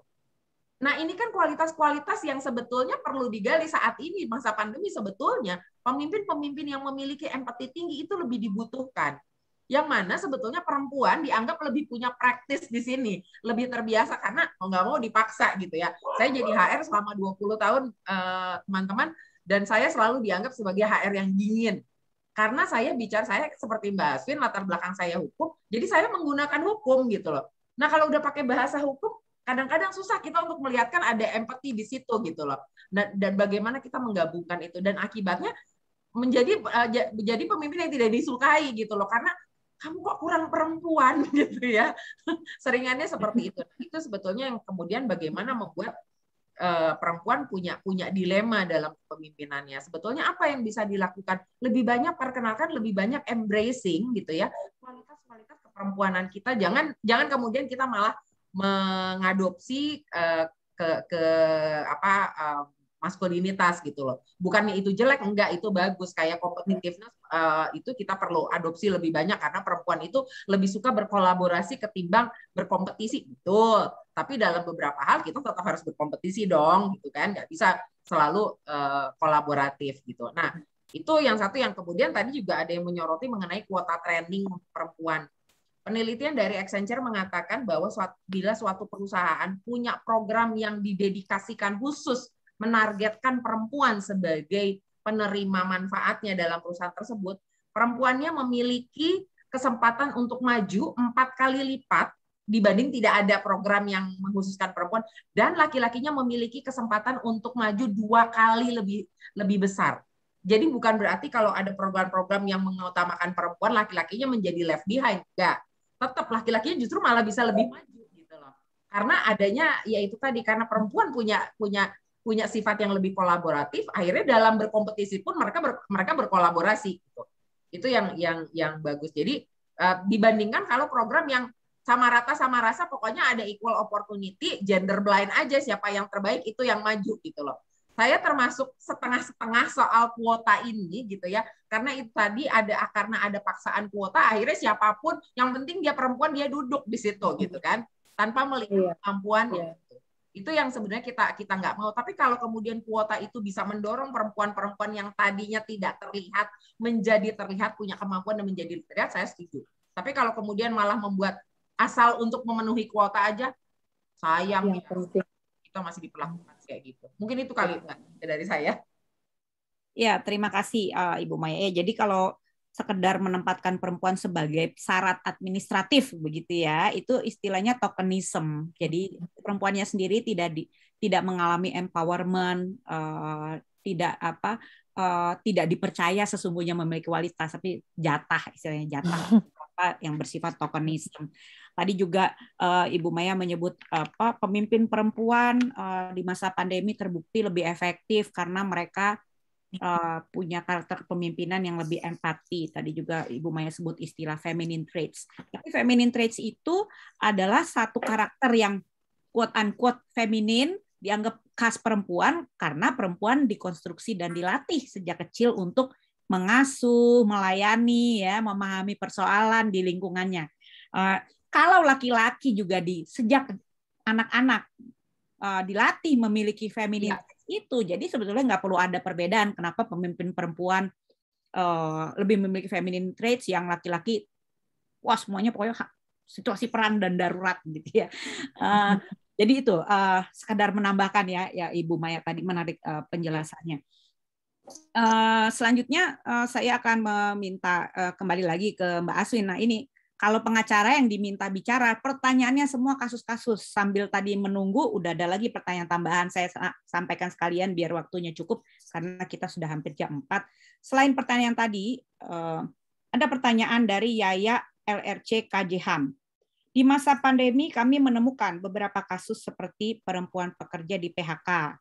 Ada juga yang di masa PPKM tetap bekerja, tapi dibebani dengan tambahan pekerjaan. Awalnya bagian kitchen, karena PPKM perusahaannya sepi, dia harus memasarkan produk dengan target harian cukup banyak. Ada juga yang tidak diberi izin ketika sakit meskipun bergejala COVID. Tapi semuanya tidak ingin lapor karena khawatir kehilangan pekerjaannya. Bisakah kawan-kawan sharing strategi pendampingannya atau bagaimana ILO merespon situasi ini? Nah, ini sekalian untuk Mbak Lucy nanti. Lalu dari Amanda Resi. Apakah perempuan lebih rentan untuk di PHK atau dirumahkan daripada pekerja laki-laki di Indonesia selama masa pandemi? Tadi disampaikan bahwa banyak perempuan yang resign karena pandemi dan bekerja di sektor informal. Mengapa hal ini terjadi? Bagaimana perlindungan jaminan sosial bagi perempuan yang bekerja di sektor informal di rumah? Karena sektor informal lebih sulit dijangkau. Lalu dari saya Ida dari Lembaga Kajian Gender Surabaya. Pertanyaan saya kepada Ibu Maya, maaf tadi Ibu Maya udah kelewatan, tapi nanti bisa ditambahkan kalau ada waktu. Bagaimana kita sebagai para staf memberikan edukasi kepada para pimpinan terkait dengan porsi jam kerja yang seharusnya diberikan, dikarenakan pada saat WFH jam kerja menjadi 24 jam. Oke, kalau jurnal perempuan jam kerjanya 36 jam. Tidak kenal waktu. Silakan Mbak Aswin. Ya, oke. Banyak banget. Oke, kira-kira begini. Dirangkum aja Mbak, dirangkum ya. Iya, iya. Tadi saya udah ketemu rangkuman 3, tapi ini nambah. Jadi ya mungkin 5 ya. Jadi sebetulnya menurut saya persoalan tadi pekerja rumahan, terus pekerja informal, itu sebetulnya ada masalah paradigma. Dan itu ada kaitannya antara soal patriarki berkelindan dengan kapitalisme begitu ya, yang menempatkan buruh sebagai komoditi. Jadi kalau kita lihat ciri-cirinya apa? Kita mengatakan pekerjaan ini unskilled, informal, non formal, tidak tetap gitu, dan bahkan di gerakan sendiri mereka pada umumnya, dan tidak hanya di Indonesia, di Korea saya juga dengar itu keluhan serikat buruh perempuan yang outsourcing cleaning service itu dia tidak ikut di dalam, atau dia dianggap tidak terlalu penting untuk diorganisir masuk di dalam serikat buruh yang sangat besar di sana. Setidaknya itu bertahun-tahun yang lalu, saya tidak terupdate. Jadi memang ada kecenderungan begitu, dan karena itu paradigma ini kemudian turunannya macam-macam. Dan karena itu kalau kita mau mengubah kondisi sosialnya, maka kita ubah dulu hukumnya, dan kalau kita mau ubah hukumnya, ubah dulu paradigmanya itu.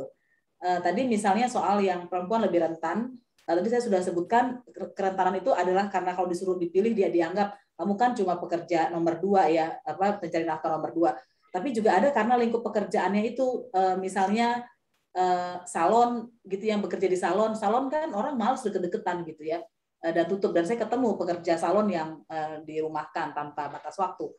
Kemudian dan dia juga rentan karena dia ada di lingkup rumah gitu ya, yang sangat dekat, yang jenis pekerjaannya justru harus jaga jarak. Meskipun di industri juga banyak buruh perempuan yang bekerja, dan itu tadi betul disuruh diumpetin dan lain-lain. Nah, nanti strategi di ujung ya. Kemudian ada masalah yang kedua itu sebenarnya pekerja rumahan. Ada sebuah putusan yang cukup baik di daerah Semarang yang diakui sebagai pekerja rumahan itu diakui punya hubungan kerja, dan karena itu yang memberikan order itu harus bertanggung jawab sebagai pengusahanya, majikan. Dan kemudian ada pertanyaan bagaimana perempuan secara umum ya bertahan gitu di masa pandemi dan juga kreatif. Menurut saya ini lagi-lagi kita nggak bisa melepaskan siklus kehidupan perempuan. Oh, dia buruh perempuan, pekerja perempuan, berarti di sini. Itu sangat ada kaitannya dengan bagaimana pembagian tadi beban kerja di rumah, dan juga bagaimana cara lingkungan memandang dia. Mau nggak nolongin kalau ada perempuan minta tolong di rumahnya, atau dianggap itu urusan personal jadi nggak dibantuin. Dan karena itu ketika kita membicarakan persoalan buruh perempuan, mustahil kita tidak membicarakan persoalan sosial kulturalnya secara umum. Jadi memang jawaban saya nggak bisa konkret, karena diskriminasi terhadap perempuan menurut Komite SIDAW itu, penghapusan segala bentuk diskriminasi terhadap perempuan, itu berakar dari termasuk kekerasan, itu berakar dari cara pandang terhadap perempuan. Karena itu SIDAW itu agak aneh, nggak seperti konvensi yang lain, dia mensyaratkan negara pihak juga wajib mengubah budaya, praktik, itu nggak bisa kita temui itu di konvensi yang lain, karena hanya disuruh ubah hukumnya. Nah, dan yang ketiga tadi soal afirmasi, saya sepakat betul harus ada afirmasi, karena itu juga yang dimandatkan oleh SIDAW. Indonesia negara pihaknya punya kewajiban tidak hanya adil di proses, tapi juga adil pada hasilnya akhirnya. Dan sebetulnya Undang-Undang Dasar Indonesia itu sudah mengakui itu loh, kemudahan dan perlakuan khusus untuk mencapai manfaat dan keadilan yang sama, kira-kira bahasanya begitu. Tapi kita kan nggak terlalu peduli itu dengan Undang-Undang Dasar kan, kalau udah hal-hal yang praktis dan benar-benar penting. Dan karena itu, tapi begini, hati-hati memberikan afirmasi, karena tanpa memberikan jalannya tuh nggak dimulusin. Jadi misalnya seperti begini, oke, semua orang bisa masuk hutan, tapi hutannya itu nggak dibabat. Pada akhirnya yang terjadi adalah pembantaian kepada pihak yang lemah secara sosial. Nah, karena itu aturan di industri itu harus diubah juga, soal tadi kekerasan seksual dan lain-lain. Dan ini sebetulnya kalau baca dari sejarah negara lain, banyak sekali ceritanya ya, bagaimana perempuan diafirmasi masuk ke tentara, ke dunia migas gitu, dan kemudian mendapatkan kekerasan seksual di dalam lingkungan yang sangat patriarkis maskulin itu. Dan soal konteks pandemi, sebetulnya dalam konteks seperti ini, perempuan itu karena terbiasa ya terkonsumsi secara sosial, juga ditujukan pada tahun 98, itu justru yang menyelamatkan ekonomi keluarga ya, dengan stigma bahwa ini pekerjaan informal dan lain-lain, dan perempuan pada umumnya lebih tangguh, ulet, dan justru menurut saya perempuan punya kelebihan di situ, dalam banyak kasus dia bisa melawan dengan caranya sendiri ya. Dan tadi yang terakhir soal edukasi tentang kerja. Oke, saya miss yang itu. Tapi gini, kalau ditanya strateginya apa, saya nggak bisa bilang bahwa LBHI berhasil, karena tadi kami menyadari ada masalah akses yang luar biasa untuk menjangkau kawan-kawan buruh. Dan kami juga bekerja sama waktu itu dengan beberapa serikat untuk melintasi ini ya. Tapi saya sadar betul data buruh yang berserikat di Indonesia kan sangat kecil. Apalagi banyak sektor-sektor pekerjaan yang dianggap bukan pekerjaan gitu ya, kayak kita pembantu rumah tangga itu aja paradigma kita nggak beres, bahwa kita nggak menganggap mereka pekerja. Nah, karena itu menurut saya pada akhirnya ada sebuah kata kunci, rakyat bantu rakyat ya. Ketika negara ini nggak bisa dibenerin dalam waktu singkat, kita hanya bisa mengandalkan sesama kita. Jadi pada akhirnya menurut saya perlu ada peer group, perempuan-perempuan itu harus mencari teman yang bisa diandalkan di lingkungan sekitarnya. Kalau nanti ada kekerasan di dalam rumah tangga, atau ada persoalan pangan dan lain-lain, pada akhirnya kita hanya bisa mengandalkan the sekeliling kita. Dan banyak sekali menurut saya sekarang, setahu saya, inisiatif-inisiatif ini dan perlu terus kita kembangkan, dan kita juga ikut di dalamnya. Terima kasih. Terima kasih Mbak Asvin. Selanjutnya saya mengundang Mbak Lucy. Tadi ada pertanyaan itu termasuk khusus kepada strategi ILO untuk mengatasi PHK di masa pandemi atau beban kerja yang dialami oleh perempuan pekerja di masa pandemi. Apa respon ILO terhadap situasi perempuan pekerja dalam konteks pandemi? Silakan Mbak. Ya, baik, terima kasih Mbak Adnika. Jadi memang awal dari pandemi itu ILO banyak melakukan semacam observasi ya, atau mencermati sebenarnya apa sih dampak terbesar dari pandemi. Dan kita melihat memang benar bahwa yang pertama tentu saja akibat dari kebijakan PPKM ataupun lockdown itu banyak jam kerja yang hilang. Hilangnya jam kerja kemudian pasti diikuti dengan banyaknya juga PHK. Hilangnya PHK akhirnya banyak juga diikuti dengan kehilangan upah atau penghasilan. Jadi tiga hal itu memang yang sangat-sangat berdampak selama pandemi, pengurangan jam kerja, PHK, dan upah.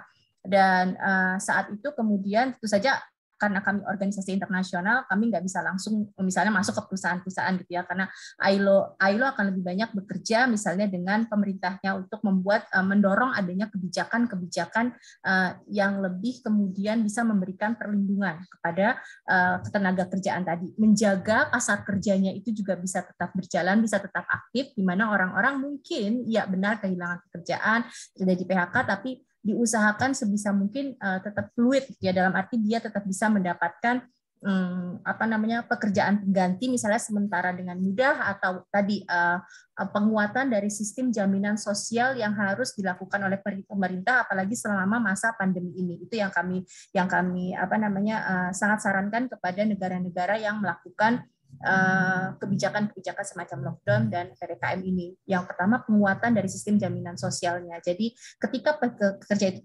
kehilangan pekerjaan misalnya, paling tidak dia sementara waktu bisa mendapatkan bantuan sosial gitu ya, untuk dia dan keluarganya tetap bisa hidup secara layak ataupun menjaga kesehatannya sampai kemudian ada pekerjaan baru lagi yang bisa didapatkan. Kemudian tadi juga tetap ada perlindungan. Kami juga mendorong sebenarnya tidak cuma pemerintah tapi juga pengusaha dan pekerjanya melakukan negosiasi di tingkat perusahaan misalnya. Bukan berarti kemudian beban semuanya harus kepada pengusaha gitu. Itu juga kita harus lihat secara lebih balancing gitu ya. Tapi juga tetap ada jaminan pekerja misalnya tetap bisa bekerja walaupun misalnya dia agak dikurangi jam kerjanya. Ada beberapa panduan misalnya untuk ILO misalnya terkait dengan kebijakan subsidi upahkah, atau tadi terkait dengan jaminan sosial yang harus diberikan kepada warga negara, itu sebenarnya ada panduannya. Walaupun mungkin penerapannya di Indonesia agak sedikit berbeda ya dengan panduan yang diberikan oleh ILO, tapi kami juga menyadari ini tentu saja tergantung kepada kemampuan dari negara masing-masing. Nah, selain bekerja dengan pemerintah, dengan pengusahanya pun kami banyak melakukan pendampingan, terutama melalui organisasi pengusaha. Misalnya kami juga memberikan panduan praktis gitu ya kepada pengusaha, memastikan bagaimana mereka tetap bisa melindungi pekerjanya. Karena sebenarnya satu hal lagi yang juga kami rasa tidak boleh dikurangi selama pandemi ini adalah masalah perlindungan kesehatan dan keselamatan kerja. Mungkin pekerja senang dia tetap bisa masuk bekerja, tapi tetap harus diwaspadai apakah tempat kerjanya itu aman dan sehat dan dia bisa terhindar dari terpapar dari COVID ini gitu kan. Kalau di akhirnya terpapar itu kan percuma juga, karena akhirnya dia bisa jadi dia nggak punya tanggungan kesehatan yang baik, akhirnya dia kehilangan pekerjaan lagi, itu yang tidak kita inginkan. Jadi pengusaha juga diminta, kalaupun dia tetap membuka tempat kerja, dia harus memastikan tempat kerjanya itu sehat dan aman. Itu yang kami banyak lakukan gitu ya, termaksud tadi mungkin selain dialog, kemudian jaminan sosial, tentu saja balik lagi gitu ya, bagaimana pemerintah kemudian juga memastikan peraturan perundang-undangannya itu juga bisa dilaksanakan dengan baik, karena terus terang selama pandemi dan COVID ini juga akan sangat berpengaruh gitu, penyelesaian kasus PHK gitu, itu nggak akan mudah, memastikan pekerjaan mendapatkan haknya atas pesangon itu juga nggak mudah. Nah ini yang tetap harus diperhatikan sebenarnya oleh pemerintah, bagaimana hak pekerjanya itu tetap juga terpenuhi. Mungkin itu sedikit Mbak Adnika. Kalau saya boleh komentar tadi satu lagi, karena saya juga tertarik soal kebijakan afirmatif gitu ya. Ini saya hanya ingin melihat dari sisi lain kenapa ini kebijakan sangat penting dan memang dibutuhkan, karena terkait lagi dengan perubahan teknologi yang ada saat ini gitu. ILO sendiri sudah memberikan semacam warning gitu bahwa dengan perubahan teknologi sebenarnya akan ada banyak pekerjaan yang hilang, tapi ada juga banyak pekerjaan baru yang tercipta.